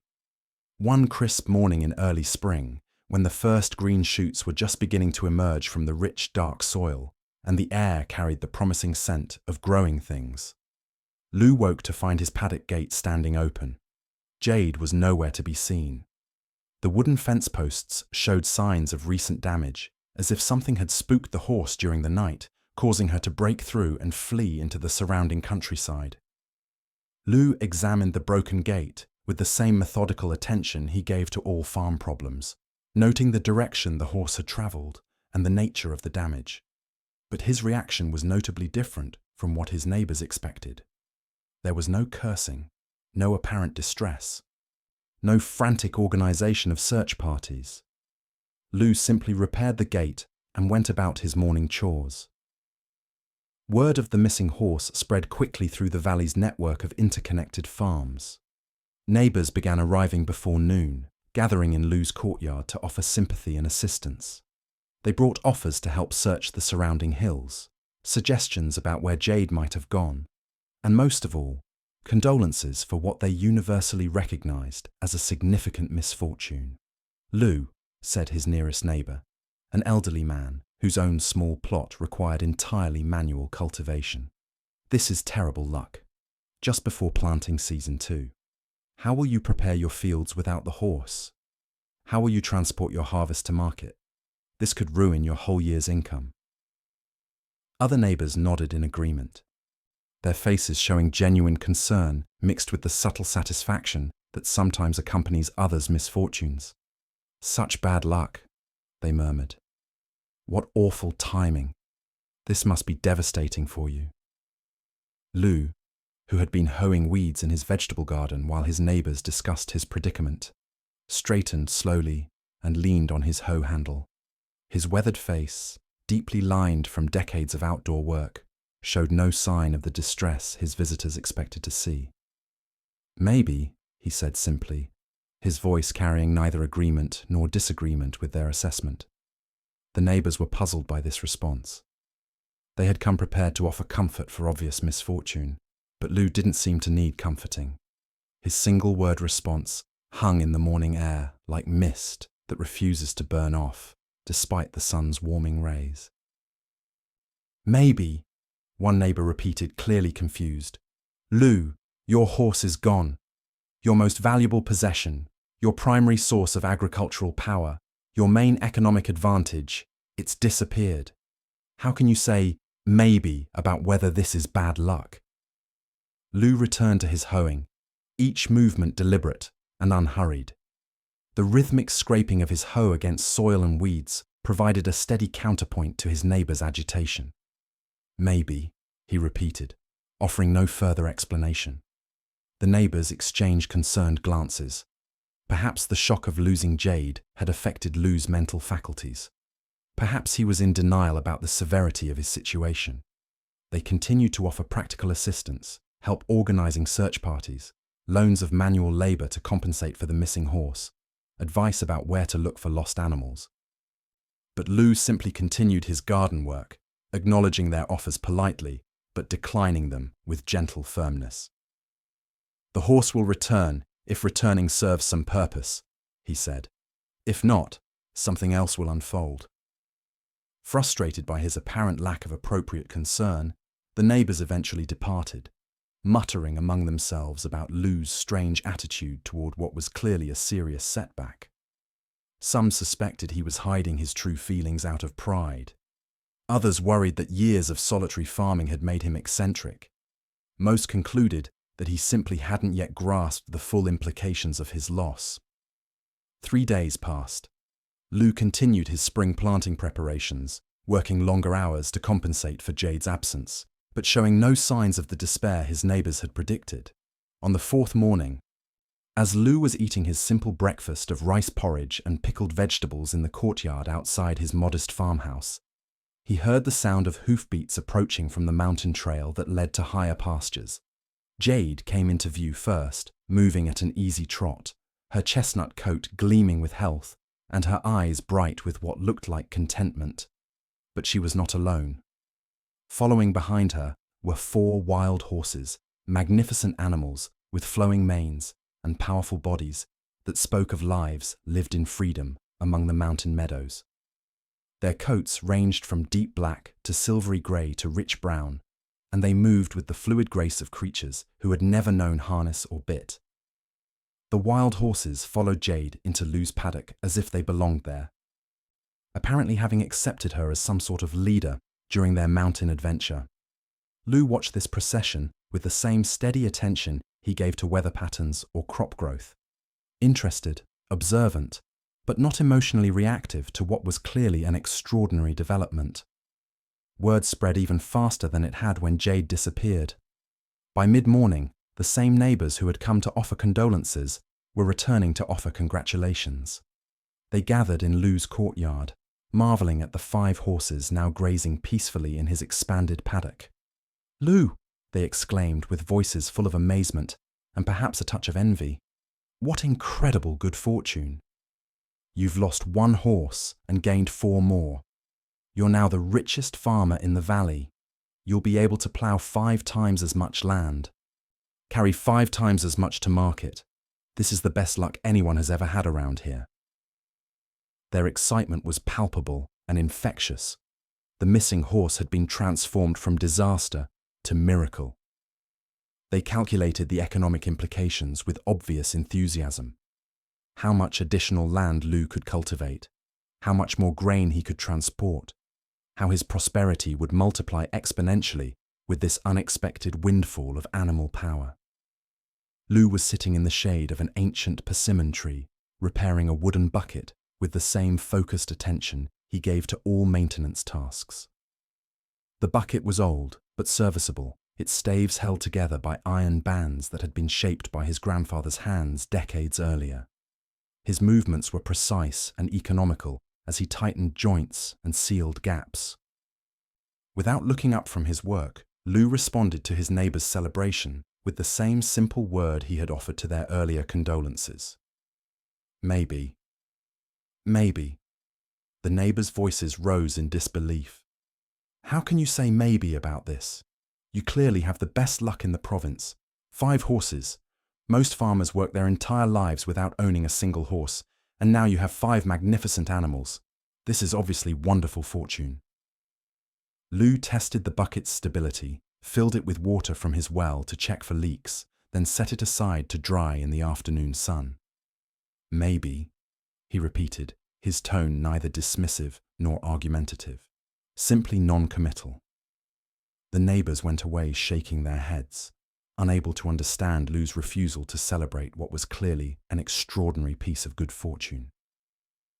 Some wondered if he was being humble to avoid attracting jealous attention from spirits or neighbors.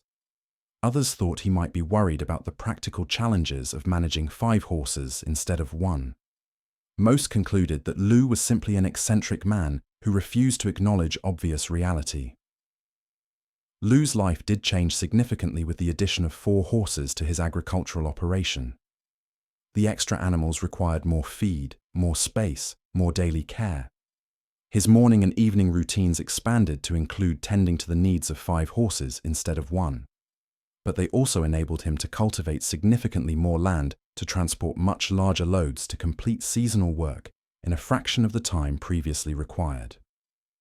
The change that attracted the most attention from his neighbors, however, involved Lu's eldest son, Wei, a strong and capable young man of 22 who had been working alongside his father since childhood and was gradually taking over more of the farm's daily operations. Wei was known throughout the valley for his skill with animals, his understanding of farming techniques, and his ambitious plans for expanding the family's agricultural enterprise. Wei was particularly excited about the 4 new horses. He saw them not just as additional work animals, but as an opportunity to transform their farm into the most productive operation in the region.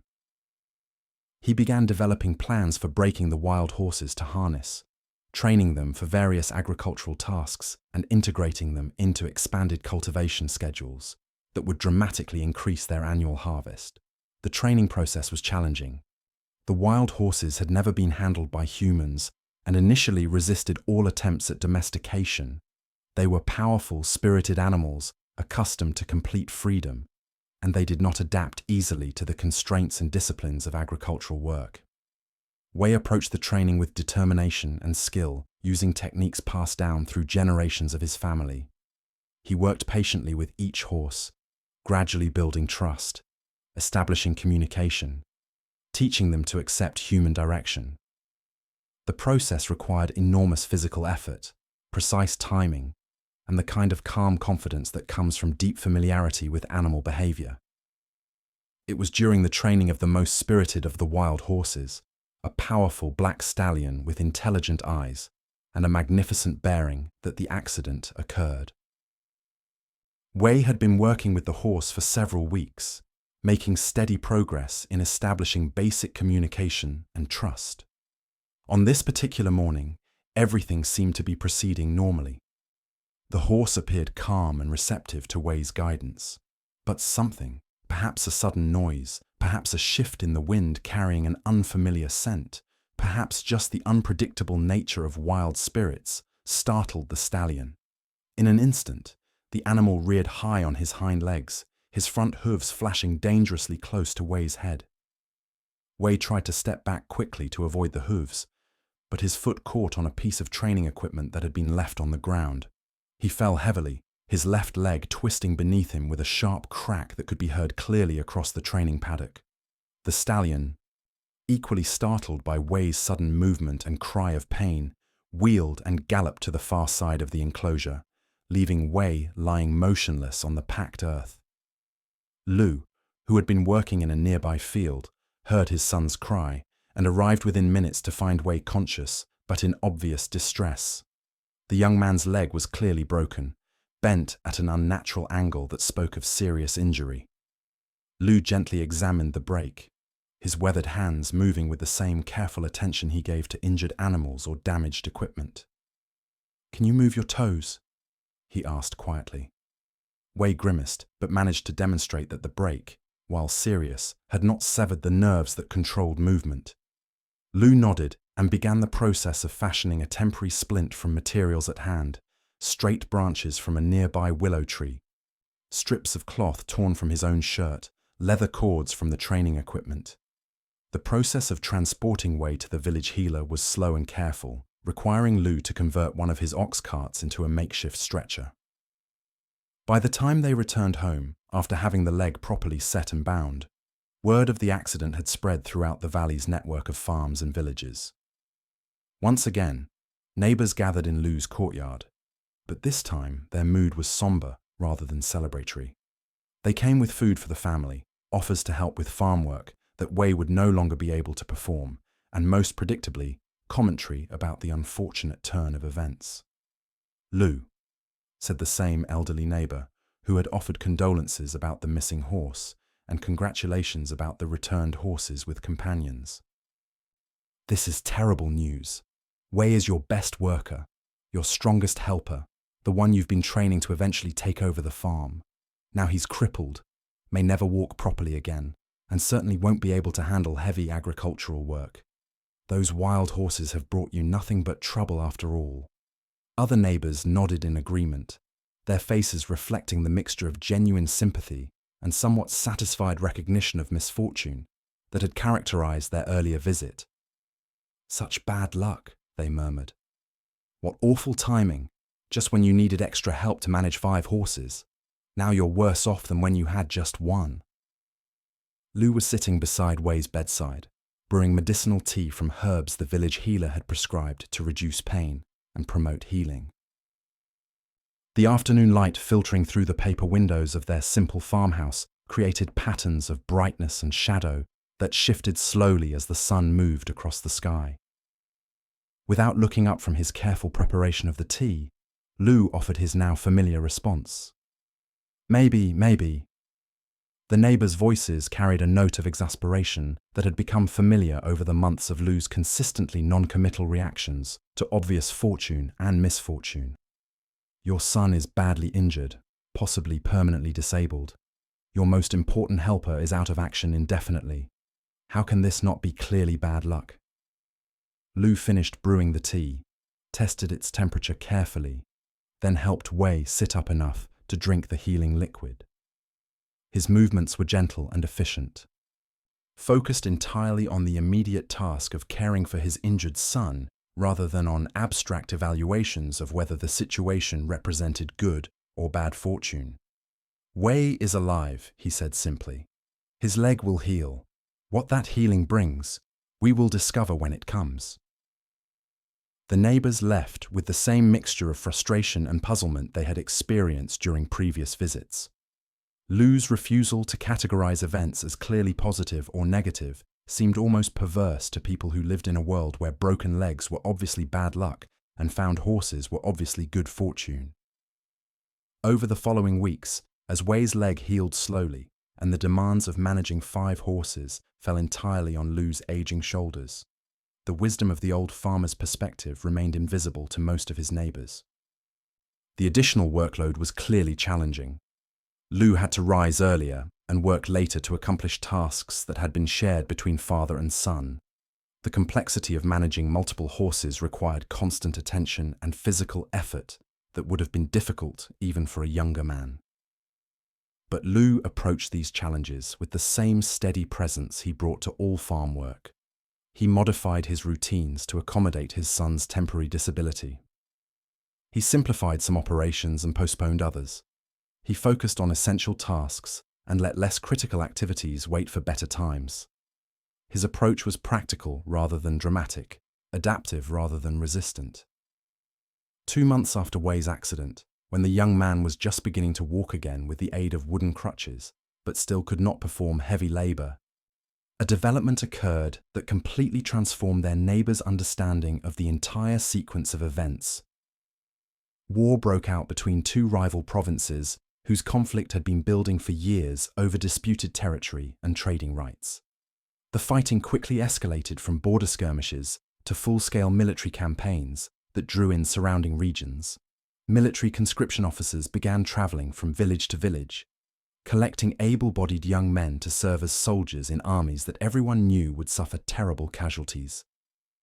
The conscription was not voluntary. Every healthy male between the ages of 16 and 30 was required to report for military service. Families pleaded, offered bribes, sought exemptions, but the military officials were under strict orders to meet recruitment quotas, regardless of individual circumstances. When the conscription officers arrived in Luz Valley, they went systematically from farm to farm, examining young men and determining their fitness for military service. They took the strong sons of Luz neighbors, healthy young farmers who could march long distances, carry heavy equipment, and fight effectively in the brutal hand-to-hand combat that characterized warfare of their era. When they arrived at Luz farm, they found Wei sitting in the courtyard, still weak from his recent injury, his leg visibly damaged, and his ability to walk clearly compromised. The officers examined him briefly, determined that he would be a liability rather than an asset in military operations, and marked him as unfit for service. That evening, as the sound of weeping could be heard from households throughout the valley where young men had been taken from their families possibly forever, the same neighbors who had repeatedly judged Lu's fortune came to his farm once more. But this time their mood was different. "Lu," the elderly neighbor said, his voice filled with a new kind of recognition. "Wei's injury has saved his life. If he hadn't been hurt by that wild horse, he would have been taken for the war like all the other young men. The horses that seemed like such good luck brought the accident that seemed like such bad luck, which now appears to have been the greatest good luck of all." Lu was in his vegetable garden, harvesting radishes by the light of a full moon that made the work possible even after sunset. His movements were unhurried and methodical, each radish cleaned of soil and placed carefully in a woven basket that would be carried to the root cellar for winter storage. He straightened slowly, looked at his neighbors gathered in the moonlight, then returned to his harvesting. "Maybe," he said. This time the neighbors didn't argue. They stood quietly in the peaceful evening air, finally beginning to understand something about the nature of fortune and misfortune that Lu had been demonstrating all along. Events that appeared clearly positive or negative from one perspective might look entirely different from another. Circumstances that seemed definitely advantageous or disadvantageous in the short term might prove to be exactly the opposite over longer periods of time. Lu's story teaches us something deep about the worried mind's relationship to uncertainty and the future. Most anxiety comes from trying to determine in advance whether current circumstances will lead to positive or negative outcomes. We worry about changes at work, wondering if they'll help or hurt our careers. We analyze relationship developments, trying to predict whether they'll bring happiness or heartbreak. We lose sleep over financial decisions, health concerns, family situations, all because we're trying to know the unknowable. But Lu demonstrates a different way of relating to life's inherent uncertainty. His persistent maybe wasn't uncaring or denial. It was recognition that the story is always still unfolding, that current events rarely have the meaning they initially appear to have, that what looks like disaster might be redirection and what seems like fortune might be complication. This doesn't mean becoming passive or failing to make practical decisions. Lu continued farming, caring for his animals, tending his son's injury, adapting to changing circumstances, but he held all these activities lightly, without the mental weight that comes from needing to know exactly how everything will turn out. The worried mind wants certainty about the future, because certainty feels like safety. If I can predict what will happen, the reasoning goes, I can prepare for it properly and avoid being hurt or surprised. But this approach creates its own form of suffering because life simply doesn't offer the kind of predictability that anxiety demands. Right now, As you rest, you might be carrying worries about situations in your own life that seem clearly problematic or promising. Work situations that feel definitely positive or negative. Relationship developments that appear obviously helpful or harmful. Health concerns that seem certainly worrisome. Financial circumstances that look unambiguously good or bad. But what if these situations are more like Lou's story than they appear? What if the job change that worries you is redirecting you toward better opportunities? What if the relationship that seems to be struggling is clearing away what doesn't serve so that something healthier can emerge? What if the financial pressure that keeps you awake is teaching you values and skills that will serve you for decades? This isn't about positive thinking or pretending problems don't exist. Lou didn't pretend his son's injury wasn't painful or challenging. He acknowledged the reality of broken bones while holding lightly to assumptions about what that meant for their future. The practice here is learning to hold your evaluations of current circumstances as temporary rather than final. Yes, this situation is challenging. Maybe it's leading somewhere better. Yes, that opportunity looks promising. Maybe it will bring complications you haven't anticipated. The maybe isn't ignorance. It's wisdom about the limits of prediction and the fluidity of life. Your breath teaches this same wisdom. You don't know what the next inhale will bring, what you'll smell, how it will feel, what thoughts might arise, but you breathe anyway, trusting the process without needing guarantees about specific outcomes. Each breath is complete in itself, while contributing to a larger pattern you don't need to understand or control. Buddhist wisdom teaches that suffering comes not from uncertainty itself, but from our resistance to uncertainty. When we demand that life be predictable, we're fighting against life's fundamental nature. But when we learn to rest comfortably in not knowing, we stop exhausting ourselves with futile attempts to control the uncontrollable. This doesn't mean you stop planning or making practical decisions. It means you hold your plans lightly, ready to adapt when circumstances change. It means you make the best choices you can with available information while remaining open to possibilities you haven't considered. As you settle deeper into rest, practice Lou's wisdom. Notice areas where you've been rushing to judge circumstances as definitely good or definitely bad. Can you soften those evaluations? Can you hold your current situation with the spacious maybe that allows for possibilities you haven't imagined? Feel the relief that comes with releasing the exhausting job of predicting and controlling the future. Your life can unfold with its own intelligence while you rest in the vast uncertainty that contains all possibilities. The horses may run away or return with companions. The injuries may heal into strength or reveal hidden protections.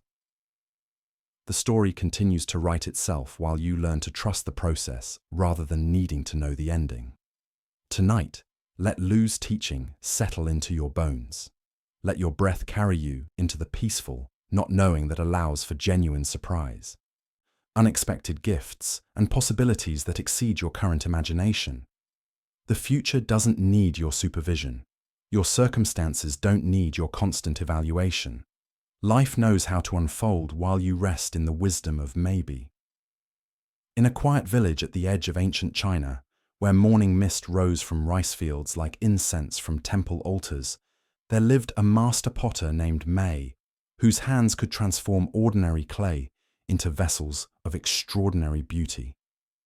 Her workshop sat beside a stream that provided the perfect clay, earth that had been tumbled smooth by countless seasons of flow, mixed with minerals that gave her pieces their distinctive warmth and strength. May had studied pottery since childhood, first watching her grandmother's weathered hands guide clay on the wheel, then slowly learning to feel the subtle conversations between earth, water, and fire that determined whether a piece would emerge as art or simply collapse into formless mud. By the time she reached middle age, May's work was sought after by collectors from distant provinces who would wait months for one of her tea bowls or storage jars. But May's reputation was built on more than just technical skill. She was known for something unusual in the competitive world of artisans: her absolute refusal to hurry. while other potters pushed clay to dry faster, fired kilns at higher temperatures to speed the process, or worked long hours to increase their output. May followed rhythms that seemed to move at the pace of seasons rather than days. She would spend entire mornings just preparing clay, kneading it slowly until it reached exactly the right consistency, letting it rest between sessions like bread dough that needs time to develop its character. She mixed her glazes in small batches, testing each combination repeatedly until the colors reached the precise depth and luminosity she envisioned. Most remarkably, she would sometimes abandon pieces partway through completion if they weren't developing according to their own natural inclination. This approach drove her apprentices to distraction. Young potters would come to study with May, expecting to learn efficient techniques for producing beautiful work quickly. Instead, they found themselves spending weeks learning to recognize when clay was truly ready to be worked, when a piece wanted to be taller or wider than originally planned, when the firing temperature was perfect for that particular day's humidity and wind conditions. One apprentice, a talented young woman named Lynn, who had come from the bustling pottery centers of the South, found May's methods almost impossible to accept. Lynn was accustomed to workshops where dozens of pieces were thrown each day, where kilns fired on predictable schedules, where productivity was measured in completed works rather than mysterious processes. "Master May," Lynn said one afternoon as they sat beside the stream where May was aging clay that wouldn't be ready to use for another month. "I don't understand your methods. Back home, a potter of your skill could produce 5 times as many pieces. You could serve more customers, make more money, train more students. Why do you work so slowly?" May was watching the water flow over stones that had been polished smooth by years of patient current. Her hands, permanently stained with clay and glazes, rested quietly in her lap. "Show me the hurrying stream," she said. Lynn looked at the water moving steadily past them, carrying leaves and occasional small fish in its gentle current. "I don't understand. The stream isn't hurrying. It's just flowing." "Exactly," May nodded. "The stream reaches the sea not by pushing against its banks or trying to skip over obstacles, but by following its natural course. It moves fast where the channel is narrow and steep, slow where the bed is wide and shallow. It doesn't compare itself to other streams or worry about arriving late." Lynn frowned, still not grasping the connection to pottery. "But we're not streams, Master. We have deadlines, customers waiting, bills to pay. We can't just flow at whatever pace feels natural." May smiled and reached for a lump of clay that had been sitting beside her, aging in the damp air. She began working it with her hands, not trying to shape anything specific, just feeling its texture and responsiveness. "This clay has been waiting by the stream for 3 months, she said. "I could have used it the day I dug it, mixed it with water, and forced it onto the wheel. What do you think would have happened?" "It would have been harder to work with," Lynn admitted. "More likely to crack or collapse." "Yes, but why?" Lynn thought carefully. She had enough experience to know that fresh clay, while soft, lacked the subtle integration that came with time. Because the water needs time to penetrate completely. The different minerals need time to blend. The clay particles need time to align properly. "The clay has its own schedule," May said, continuing to work the earth between her fingers. "I can force it to cooperate before it's ready, but then I'm fighting against its nature instead of working with it.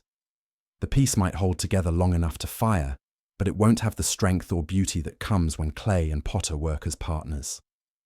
Over the following weeks, May began teaching Lynn to recognize the subtle signs that indicated when different aspects of the pottery process were ready to proceed. How clay felt different in the hands when it had aged properly. How glazes looked when their chemical interactions had fully developed. How the sound of a pot being tapped revealed whether it was ready for the next stage of firing. But the most challenging lesson involved learning to wait when nothing seemed to be happening at all. One morning, Lynn arrived at the workshop to find May sitting quietly beside the kiln, which had been loaded with finished pieces the night before but hadn't yet been lit. Master, Lynn said with barely concealed impatience. The kiln is ready. The weather is perfect for firing. Why aren't we starting?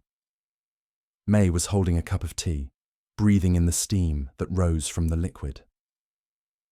What do you notice about this morning? She asked.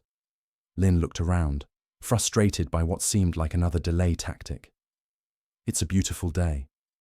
Clear skies, no wind to interfere with the kiln temperature, ideal conditions for firing. Yes, May agreed. And yesterday? Yesterday was also nice, and the day before that. Lynn's voice carried an edge of accusation. Master, we've had perfect firing weather for a week, but you keep finding reasons to wait. May set down her tea and walked to the kiln, placing her hand on its clay walls. Feel this, she said. Lynn touched the kiln and immediately understood. Despite the beautiful weather, the clay walls held a subtle dampness from the previous week's humidity. It's still wet inside, she said with surprise. The kiln has its own readiness, May explained. I could force it to fire now, build a hotter fire to burn off the moisture quickly, but then the heating would be uneven. The pieces inside might crack from thermal shock. Better to wait until the kiln itself is ready to partner with us. This became Lynn's most difficult lesson. Learning to work with timing that couldn't be controlled or predicted. Some days everything aligned perfectly, and they would complete multiple stages of work in a single session. Other days, the clay, the weather, the glazes, or the kiln itself would signal that waiting was the wisest choice. Lynn's habitual anxiety about productivity gradually transformed into something she had never experienced before. Trust in a process that was larger than her individual will. She began to notice that the pieces she created when everything felt ready were not just technically superior, but possessed a quality of ease and beauty that couldn't be forced through effort alone. One afternoon, after several months of this training, Lynn was working on a tea bowl that had been challenging her for weeks. The shape was correct, the walls properly thinned, but something about it felt unfinished in a way she couldn't identify. She had been trying different approaches to complete it, but nothing felt right. I don't know what this piece wants, she told May in frustration. I can see that it's not finished, but I can't figure out what it needs. May examined the bowl carefully, turning it in the light, feeling its weight and balance. It's waiting, she said simply. Waiting for what? I don't know, but neither do you, and that's the point. Sometimes we have to let things be unfinished until we understand what finish they're asking for. Lynn set the bowl aside reluctantly, her mind churning with impatience and uncertainty. But over the following days, she found herself glancing at it regularly, not trying to work on it, but simply maintaining a kind of open attention to its presence. 3 weeks later, while mixing a new batch of glaze, Lynn suddenly knew what the bowl wanted. Not through analysis or planning, but through a direct recognition that felt like remembering something she had temporarily forgotten. The piece needed a particular cream glaze with iron specks that would complement its warm clay body perfectly. When the bowl emerged from its final firing, both student and teacher knew immediately that something special had occurred. The piece had a completeness and rightness that went beyond technical skill. It had found its own perfect expression through a collaboration between human intention and natural timing.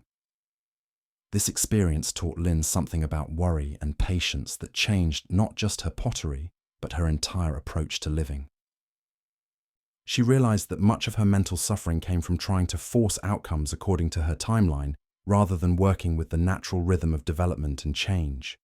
May's teaching reveals something deep about the restless mind's relationship to time.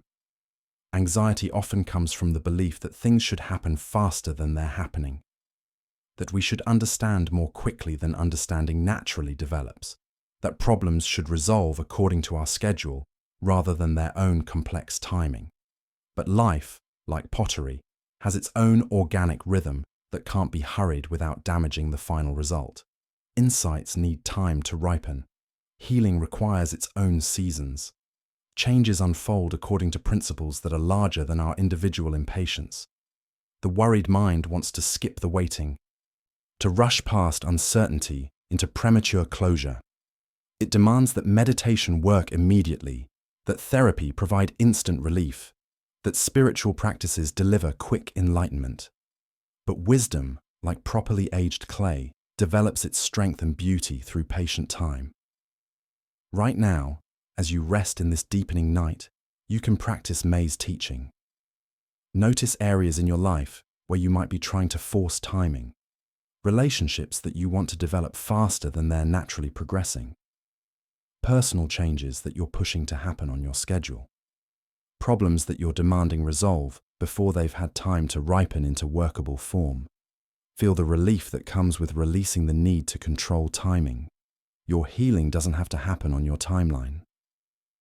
Your understanding doesn't need to arrive when you think you're ready for it. Your peace can emerge according to its own natural seasons. Your breath demonstrates this wisdom perfectly. It doesn't hurry toward the exhale or linger too long in the inhale.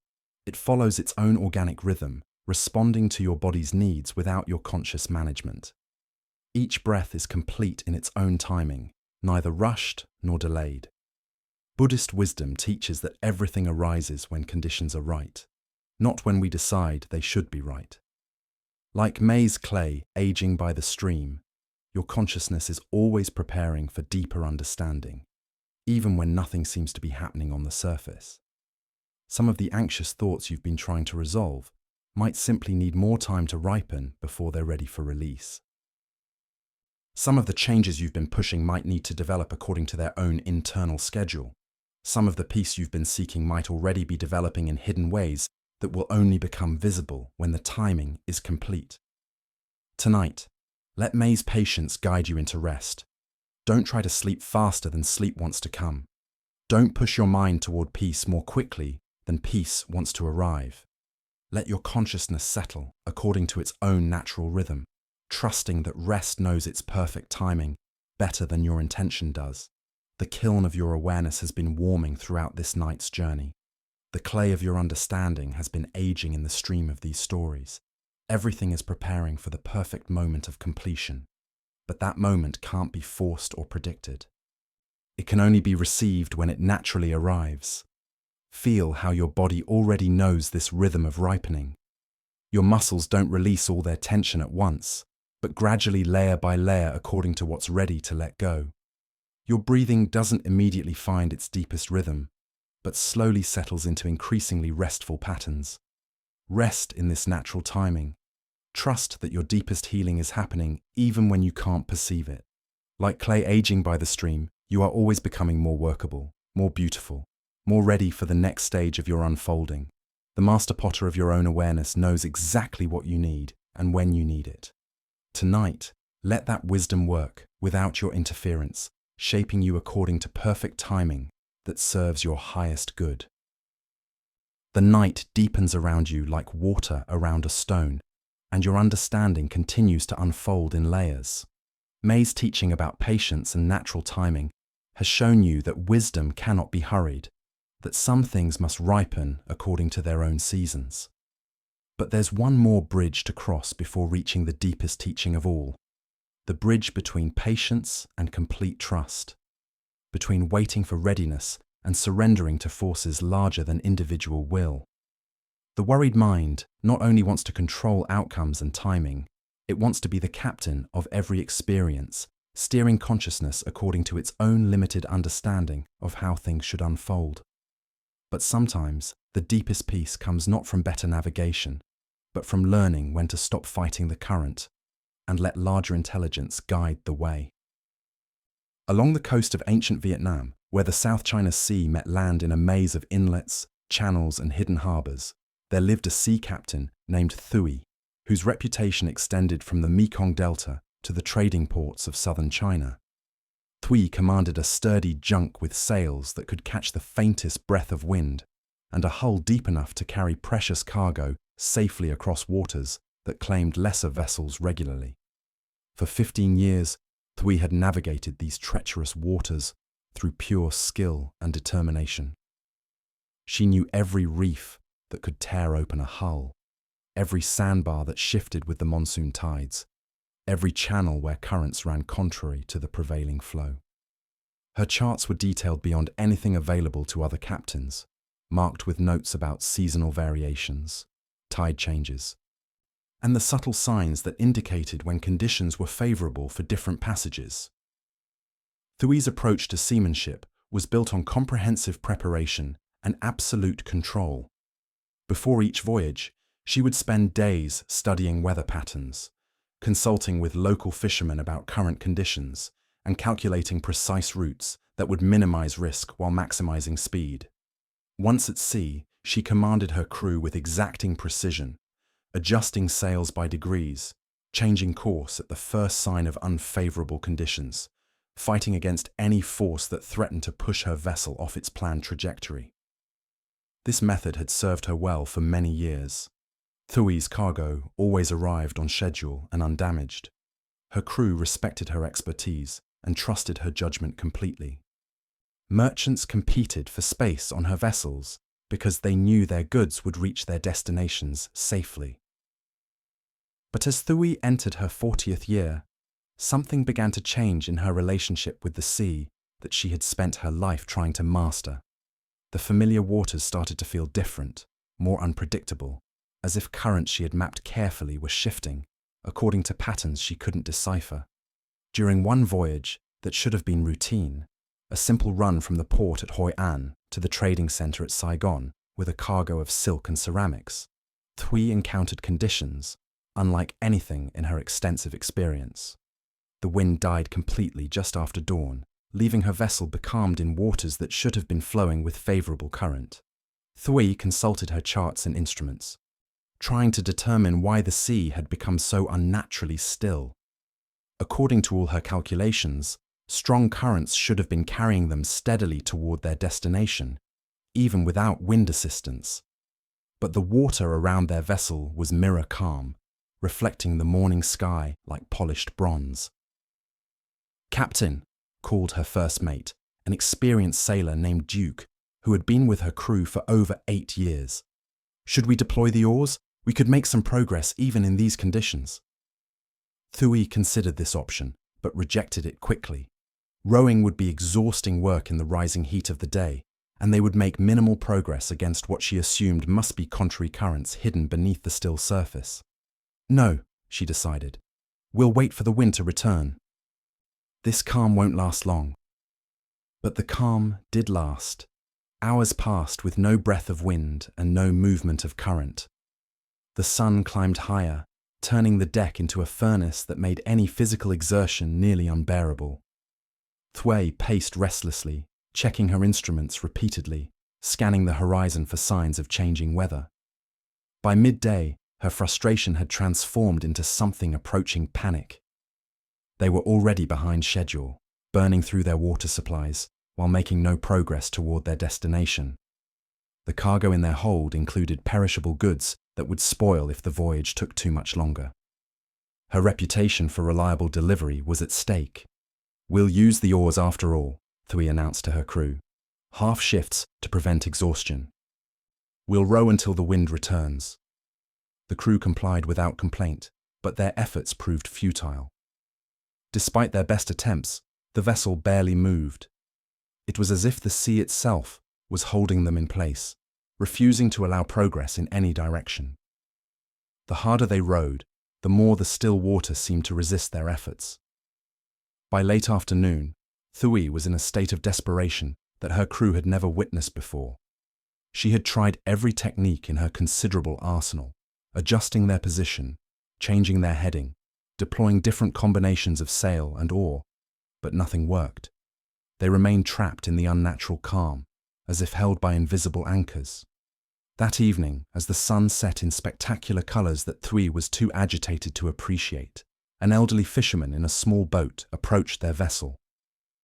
The old man moved his tiny craft with an ease that seemed impossible given the conditions that had trapped Thui's much larger vessel. "Captain," the fisherman called up to their deck, his weathered face creased with what looked like gentle amusement. "You seem to be having difficulties." Thui's pride bristled at the observation, but her desperation overcame her ego. "The currents have stopped flowing," she called back. "My charts show we should be making good progress in these waters, but we can't move in any direction." The old fisherman smiled and gestured for permission to come aboard. Thuy agreed, curious about how his small boat had been able to navigate conditions that had defeated her larger vessel completely. Once on deck, the fisherman introduced himself as Master Nam, though he offered no explanation of what he was master of besides fishing. He examined Thuy's charts with interest, but without the reverence that most people showed for her detailed navigation records. "These are very precise," he observed. "You have marked every current, every tide change, every seasonal variation. Very impressive scholarship." "Then you can see why I'm confused," Thuy replied, her voice tight with frustration. "According to 15 years of careful observation, we should be making excellent progress through this area, but we're completely stuck." Master Nam nodded thoughtfully, then asked an unexpected question. "When you navigate, do you fight the sea or dance with it?" Thuy was puzzled by the question. "I don't understand. I navigate by using skill and knowledge to overcome whatever obstacles the sea presents. I don't dance with anything." "Ah," Master Nam said, as if this explanation had clarified everything. "That's why you're stuck." He walked to the rail and gazed out at the perfectly still water that surrounded them. "The sea is trying to teach you something, but you've been too busy fighting to listen." "The sea doesn't teach," Thuy protested. "The sea is just water and current and wind. I've studied it scientifically for years.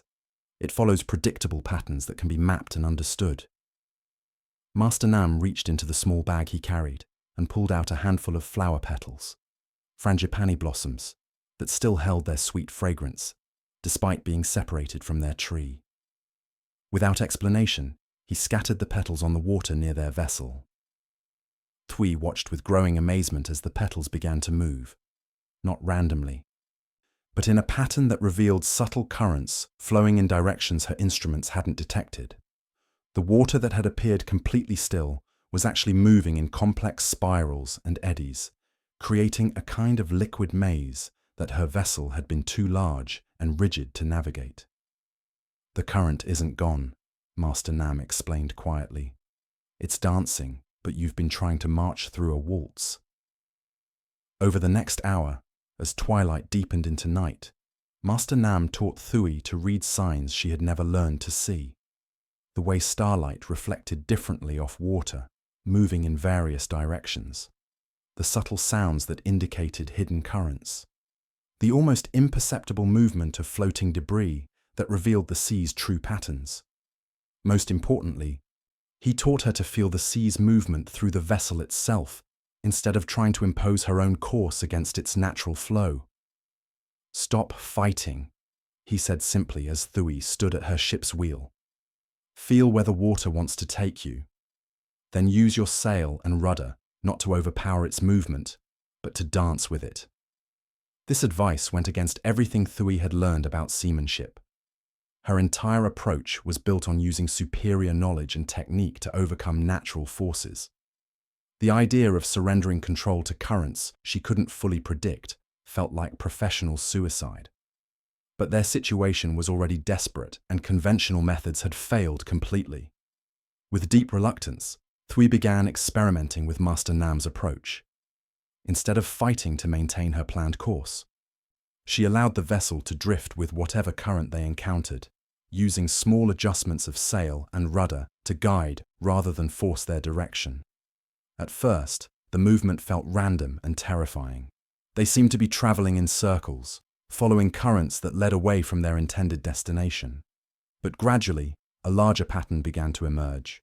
The seemingly chaotic currents were actually part of a complex but coherent flow that was carrying them toward their destination through a route that no chart had ever mapped. By cooperating with these hidden movements instead of fighting them, they began making faster progress than Thuy had achieved through years of careful route planning. By dawn, they were within sight of Saigon's harbour, having travelled through the night more smoothly than on any voyage in Thuy's experience. The cargo was undamaged. The crew was rested rather than exhausted, and they had actually arrived ahead of their original schedule. "How did you know?" Thuy asked Master Nam as they prepared to part company. "How did you understand the currents when my instruments detected nothing?" The old fisherman smiled and gestured toward his small, simple boat. "I stopped trying to conquer the sea many years ago," he said. "When you fight the water, it fights back. When you listen to it, it shares its secrets." Over the following months, Thuy gradually transformed her entire approach to navigation. She still used her charts and instruments, but now they were tools for listening rather than controlling. Instead of imposing predetermined routes, she learned to feel her way through waters that revealed their patterns only to captains who approached them with respect rather than dominance. Her voyages became faster and more efficient than ever before, but more importantly, they became peaceful.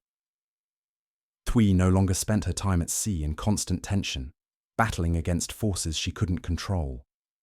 She learned to work in partnership with currents and winds, finding routes that served both her purposes and the sea's natural movements. The change affected her crew profoundly. Sailors who had once worked in rigid discipline now moved with fluid responsiveness, adjusting to conditions as they arose rather than following predetermined procedures. The vessel itself seemed to move differently, gliding through waters that had once offered resistance. Thuy's story reveals something crucial about the worried mind's relationship to control and surrender. Like her original approach to navigation, anxiety often comes from trying to force life to follow our predetermined route instead of learning to work with the currents that are actually flowing. The worried mind creates detailed charts of how things should unfold, then fights against any deviation from the planned course. It exhausts itself trying to overcome forces that might actually be carrying it toward better destinations than originally imagined. It mistakes surrender for failure, not recognizing that cooperation with larger intelligence often leads to outcomes superior to anything individual control could achieve. Master Nam's teaching about dancing with the sea instead of fighting it points toward one of Buddhism's deepest insights, that peace comes not from imposing our will on experience, but from learning to move harmoniously with forces that are much larger and wiser than our individual understanding. This doesn't mean becoming passive or abandoning all intention.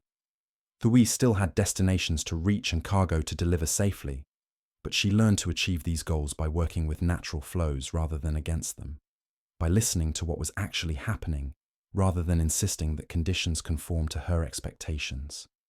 Right now, as you rest in this deepening night, you can practice Thuy's hard-won wisdom. Notice areas of your life where you might be fighting currents instead of learning to dance with them.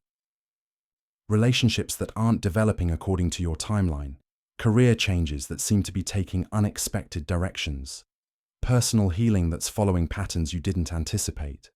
What would it feel like to stop fighting these flows and begin listening to what they might be trying to teach you? What if the detours and delays you've been resisting are actually currents carrying you toward destinations better than anything you originally planned? Your breath demonstrates this wisdom naturally. It doesn't fight against your body's rhythms or demand that oxygen behave according to your preferences. It works in perfect partnership with forces you don't consciously control. Your heartbeat, your circulation, your cellular metabolism. Each breath is an act of trust in intelligence that operates beyond your individual will. Buddhist wisdom teaches that life itself is like Master Nam's sea, flowing according to patterns that are too complex for individual minds to fully comprehend, but infinitely wise when approached with respect and openness. The anxiety that keeps you awake often comes from trying to force these patterns to match your limited understanding, instead of learning to move gracefully with their natural flow. Tonight, let Thuy's surrender guide you toward deeper rest. Stop fighting with your thoughts, demanding that they follow predetermined patterns towards sleep. Instead, learn to feel the natural currents of consciousness as it prepares to let go into dreams. Some nights, sleep comes quickly and directly.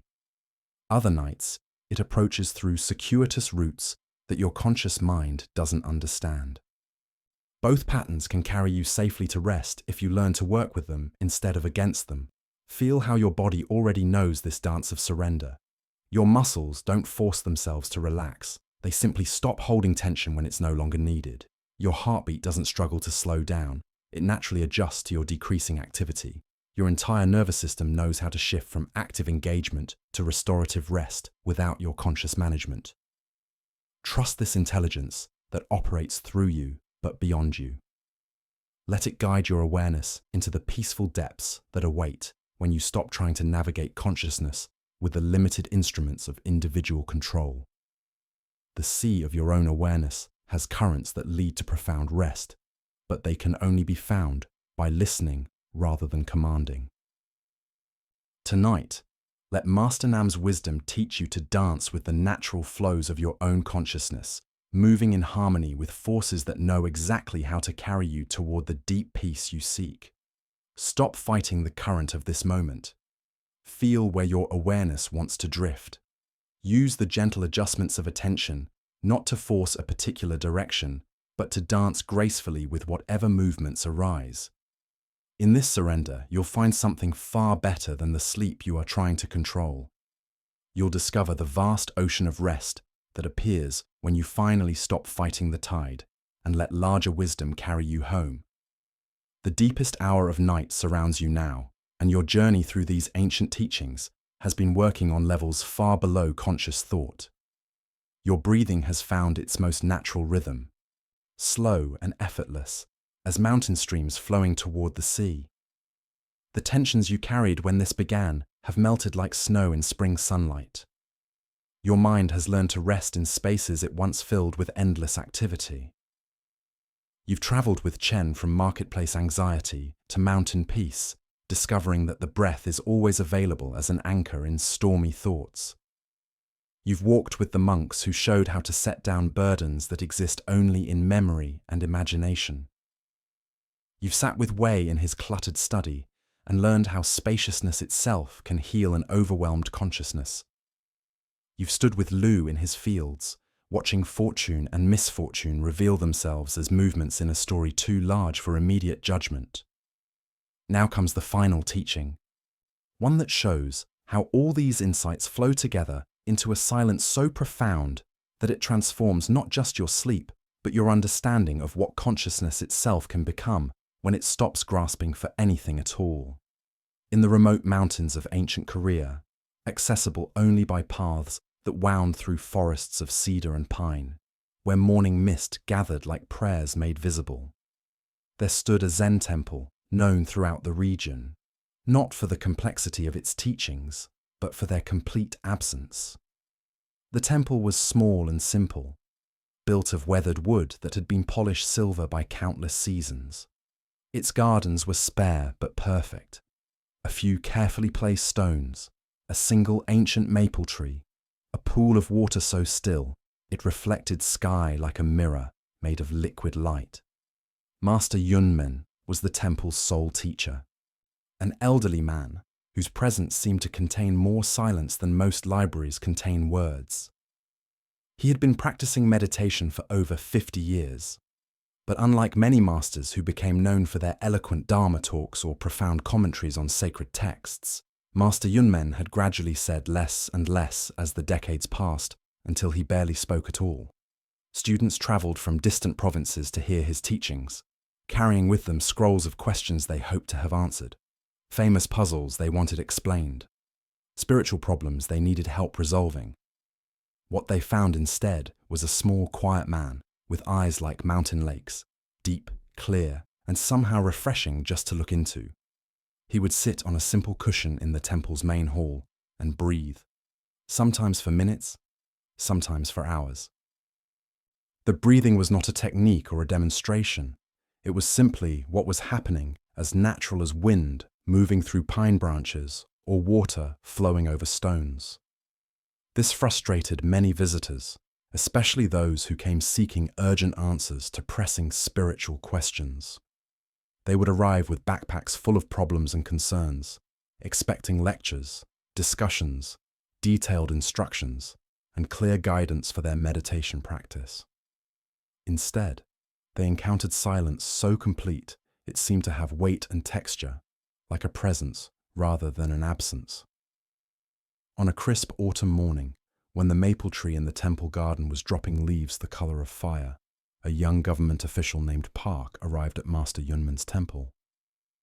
Park was 28 years old and had recently been appointed to oversee a large district plagued by corruption, poverty, and conflicts between villages that seemed to escalate with each passing month. Park had been working 18-hour days for 6 months, trying to untangle webs of bribery and favoritism that had been building for decades. He mediated disputes over water rights, grain distribution, and land boundaries. He investigated reports of officials stealing from public funds. He attempted to establish fair taxation systems in communities where the wealthy had been evading payments for years, while the poor shouldered impossible burdens. The weight of responsibility was crushing him in ways he hadn't anticipated when he'd eagerly accepted the appointment. Every decision he made seemed to create 3 new problems. Every corruption he exposed revealed 2 more layers of systematic dishonesty. Every dispute he resolved was replaced by fresh conflicts that seemed even more complex and intractable. Park had been losing sleep for weeks, lying awake at night trying to untangle the implications of various policies and their potential unintended consequences. His mind churned constantly with scenarios and contingencies. Should he take a firm approach with lawbreakers, knowing that strict enforcement might drive underground the corruption he was trying to eliminate? Should he focus on systemic reforms that would take years to show results, while people continue to suffer in the present? Should he compromise with existing power structures to achieve incremental progress? Or should he risk political backlash by demanding immediate changes? In his desperation for guidance, Park had begun studying Buddhist texts extensively, hoping to find wisdom that would help him govern with both compassion and effectiveness. He had memorized passages about skillful means and compassionate action. He had analyzed treatises on the middle way and its application to political decision-making. He had consulted with various teachers about balancing individual needs with community welfare. But the more he studied, the more confused he became. Different texts offered contradictory advice. Various masters emphasized different approaches. The abundant spiritual information had become another source of anxiety rather than a solution to his problems. "Master Yunman," Park said as he entered the temple hall, his voice tight with urgency and exhaustion. "I need your wisdom desperately. My province is in chaos. People are suffering while I struggle to determine the right course of action. I have studied extensively about compassionate governance, but I cannot find clear guidance for my specific situation." Park knelt formally and pulled several scrolls from his traveling pack, spreading them carefully on the polished wooden floor. The papers rustled softly in the morning stillness, their neat columns of characters representing months of research and preparation. "I have brought the relevant texts with me, treatises on Buddhist approaches to social justice, commentaries on the relationship between meditation practice and political action, historical examples of enlightened rulers who balanced competing demands successfully. Perhaps we could examine them together and determine the proper Buddhist response to corruption and social unrest." Park looked up expectantly, waiting for Master Yunman to begin the scholarly discussion he had been anticipating for weeks. But the master simply sat quietly on his cushion, looking out the window where morning light was filtering through the autumn leaves of the maple tree. His breathing was slow and even, his posture upright but relaxed, his hands resting loosely in his lap. Minutes passed in silence. Park waited patiently at first, assuming the master was contemplating the complexity of his questions. The silence stretched, filled only by the distant sound of wind moving through the forest and the occasional call of birds preparing for their southern migration. When a full hour had passed without a word being spoken, Park began to feel restless. "Master," he said, his voice carrying a note of urgency, "surely you have some guidance for me. People in my district are depending on decisions I must make this week. Disputes need resolution. Policies must be implemented. I cannot return empty-handed while my communities suffer." Master Yunman slowly turned his gaze from the window to Park's face. His eyes held no impatience or judgment, just a quality of attention that seemed to take in everything without grasping at anything. He smiled slightly, an expression so subtle it might have been imagined, but said nothing. Park felt his frustration building like steam in a covered pot. He had travelled for 3 days to reach this remote temple. He had important work waiting for him back in the province. He needed practical advice, not mystical silence. The people he served required action, not meditation. "Master," Park said more forcefully, with great respect, "silence won't solve the problems I'm facing. I need wisdom, not emptiness." The Buddha taught for 45 years, sharing practical guidance for reducing suffering in the world. Surely you have some teachings to offer someone trying to serve others. Master Yunmen reached slowly for a clay pot that sat beside his cushion and poured tea into 2 simple cups. The liquid was pale green and fragrant, with mountain herbs and flowers. He lifted 1 cup in both hands and drank with obvious appreciation, his eyes half closed as he savoured the warmth and flavour. Then he offered the 2nd cup to Park. Park accepted the tea reluctantly, his mind still churning with questions and frustration. But as he lifted the cup to his lips, something subtle began to shift in his awareness. The tea was warm against his mouth, carrying flavours he couldn't immediately identify: grass and flowers, and something mineral that spoke of mountain springs. For a moment, his attention was completely absorbed in the simple act of drinking. He wasn't thinking about grain distribution policies or water rights disputes. He wasn't analysing competing approaches to corruption or weighing the political implications of various enforcement strategies. He was just drinking tea, fully present with the warmth in his hands and the taste on his tongue. When the cup was empty, Master Yunmen refilled it without being asked. This time, Park noticed the weight of the clay vessel still warm from the tea. He noticed the steam rising in delicate spirals. He noticed the sound the liquid made as he swallowed. His breathing, which had been shallow and tight since arriving at the temple, began to deepen naturally. They shared tea in this way for the remainder of the morning, sitting in the golden light that streamed through the temple's paper screens. No words were spoken, but something was being transmitted that had nothing to do with language or concepts. Park found that his racing thoughts were beginning to slow like a spinning wheel, gradually losing momentum. By midday, Park realized that for the first time in months, his mind had stopped its constant problem-solving activity. He wasn't replaying yesterday's difficult decisions or rehearsing tomorrow's challenging meetings. He wasn't analyzing policy options or calculating political risks. He was simply present with the immediate reality of sitting in a peaceful temple, breathing mountain air, sharing tea with a man who seemed to embody the very tranquility Park had been seeking through all his studying. "Master," Park said quietly, as the afternoon light began to slant lower through the windows, "I came seeking answers to specific questions, but I'm discovering something unexpected. Peace, a stillness I haven't felt in months. How is this possible when none of my problems have been solved?" Master Yunmen set down his empty cup with the same careful attention he had given to every movement throughout the day. He looked at Park with eyes that seemed to contain infinite depth and warmth, then spoke for the first time since the young official's arrival. "When you stop stirring muddy water," he said, his voice carrying the same quality of stillness that characterized his presence, "it becomes clear on its own." These were the only words Master Yunmen spoke during Park's entire visit. But in that simple statement, Park understood something that all his months of studying and analyzing had not taught him. He had been stirring the waters of his mind constantly, thinking, planning, worrying, comparing options, seeking solutions, doubting decisions. The more he stirred, the muddier his thinking became.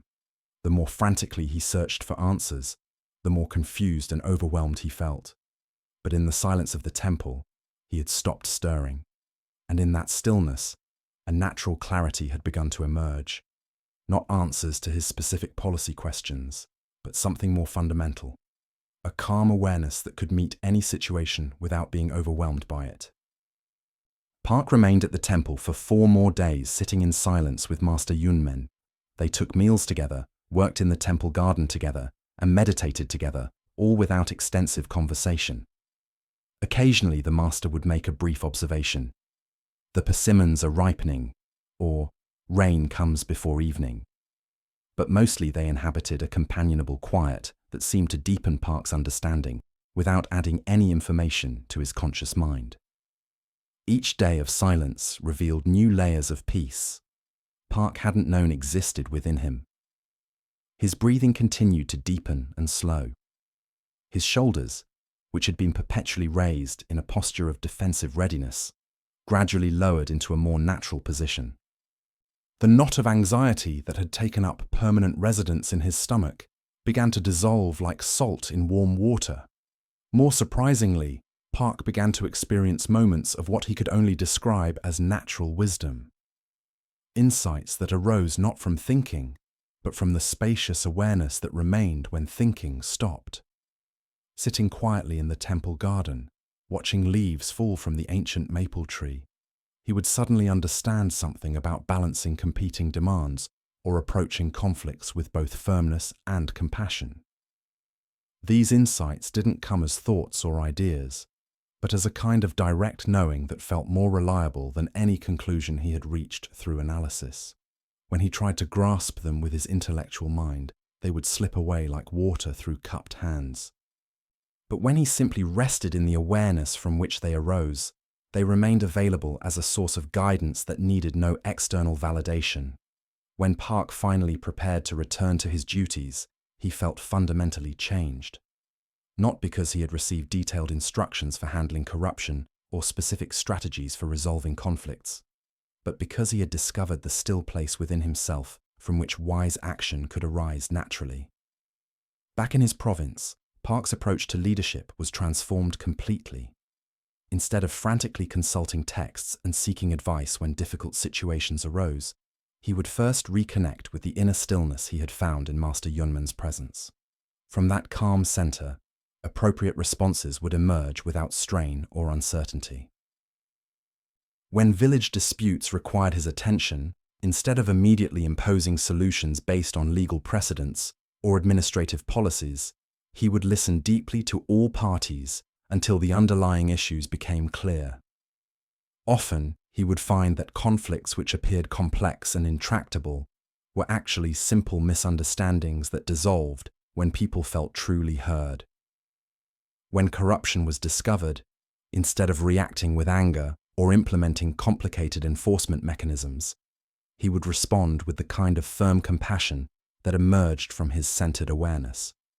His actions were decisive, but not harsh, corrective, but not punitive. Park's district gradually became known throughout the region for its unusual harmony and effective governance. Not because he had developed revolutionary new policies or implemented sophisticated administrative systems, but because he had learned to make decisions from stillness rather than anxiety, from wisdom rather than worry.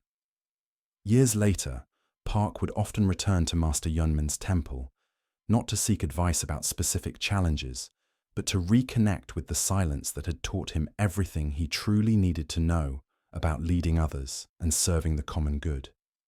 The story of Master Yunmen and Park reveals the deepest secret about worry and the restless mind.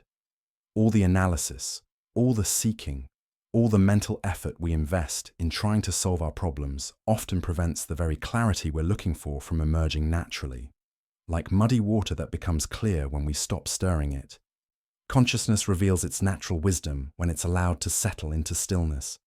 But most of us keep stirring constantly, analyzing our situations, rehearsing conversations, imagining outcomes, seeking more information, comparing options endlessly. The stirring itself maintains the confusion. Master Yunmen's teaching was not silence for its own sake, but an invitation to discover what emerges when the mind stops its constant activity. In that stillness, Park found something more valuable than any specific answer to his governmental problems. He found the source of wisdom itself, the clear awareness that can meet any situation with appropriate response. This is what you've been discovering throughout tonight's journey through these ancient stories. Each teaching has been pointing toward the same fundamental truth. Peace doesn't come from solving all your problems or understanding everything perfectly. It comes from finding the still place within yourself that remains untouched by changing circumstances. Chen learned that this stillness could be accessed through conscious breathing.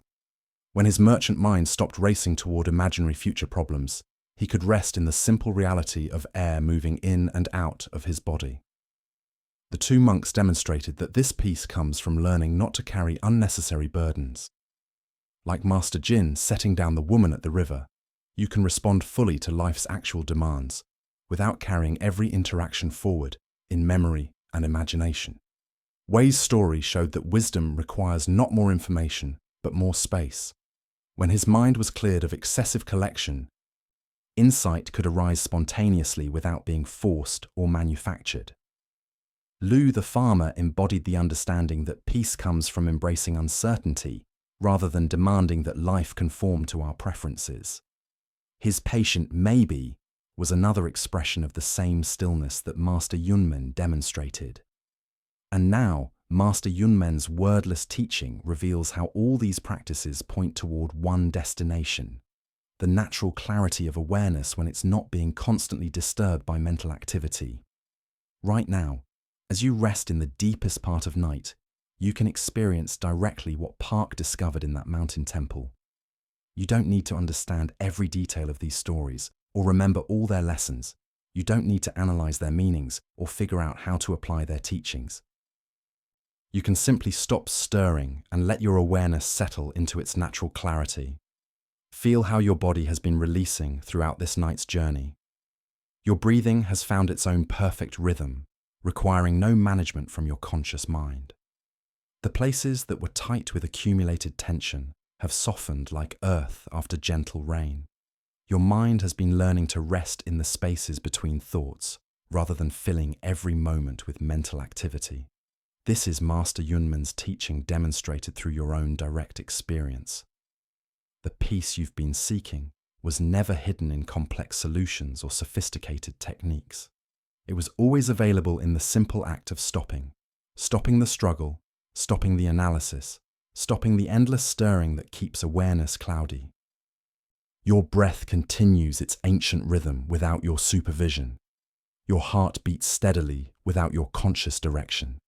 Your body knows how to heal and rest without your mental management. There is a vast intelligence operating within your being that functions perfectly without constant input from your thinking mind. As you allow yourself to sink deeper into rest, trust this intelligence completely. Trust that your life can unfold appropriately without your mind needing to solve every problem in advance. Trust that wisdom will arise when it's needed, just as it did for Park when he learned to govern from stillness rather than anxiety. The cherry blossoms outside Master Yunmen's temple fell when their time had come. The tea was warm when warmth was what the moment offered. The silence was complete when completeness was what both teacher and student required. Nothing was forced, nothing was rushed, nothing needed to be different from what it naturally was. Let this be your meditation now. As consciousness prepares for sleep, not an effort to achieve anything, but a gentle allowing of what's already happening. Your awareness is settling into quiet depths as naturally as darkness deepens at the end of day. Your mind is learning to rest in the vast stillness that exists beneath all surface activity. There's nothing you need to remember from tonight's teachings. No techniques to practice, no methods to implement, no insights to preserve. The stories have already done their work, planting seeds in deeper layers of your being that will grow according to their own seasons and timing. Like Park returning to his province, you'll carry this stillness with you into tomorrow's activities, not as something you learned, but as something you remembered, the natural peace that was always available beneath the mental stirring, the clear awareness that can meet any situation without being disturbed by it. Rest now in Master Yunmen's wordless Dharma. Let the night silence be your temple hall. Let your slowing breath be your meditation bell. Let the gradually fading thoughts be like visitors departing after the teaching session has concluded. The teaching is complete. The muddy water is settling. clarity is emerging naturally, not through effort, but through the profound relief of finally stopping all the unnecessary stirring. Your consciousness knows how to descend into sleep as naturally as rivers flow toward the ocean. This isn't falling away from awareness, but returning to its source, the vast clear space in which all experience arises and passes away like clouds in an infinite sky. Sleep deeply in this recognition. Rest completely in this understanding. The ancient wisdom lives in you now, not as information, but as the very ground of your being, as natural as breathing, as peaceful as still water, as free as the limitless sky of awareness itself. Let the night carry you into dreams that arise from this stillness, and into a sleep so deep and restorative that when you wake, you'll know something has fundamentally shifted. Not because you learned something new, but because you finally stopped stirring long enough to discover the crystal clarity that was always here, waiting patiently beneath the surface of all your beautiful, unnecessary concern. The water is clear now, the mind is still, the heart is at peace, and in this perfect stillness, everything you ever needed to know reveals itself without words, without effort, without anything at all, except the infinite presence that you have always been and will always be. Sleep well, and thank you for joining us here at Quiet Monk.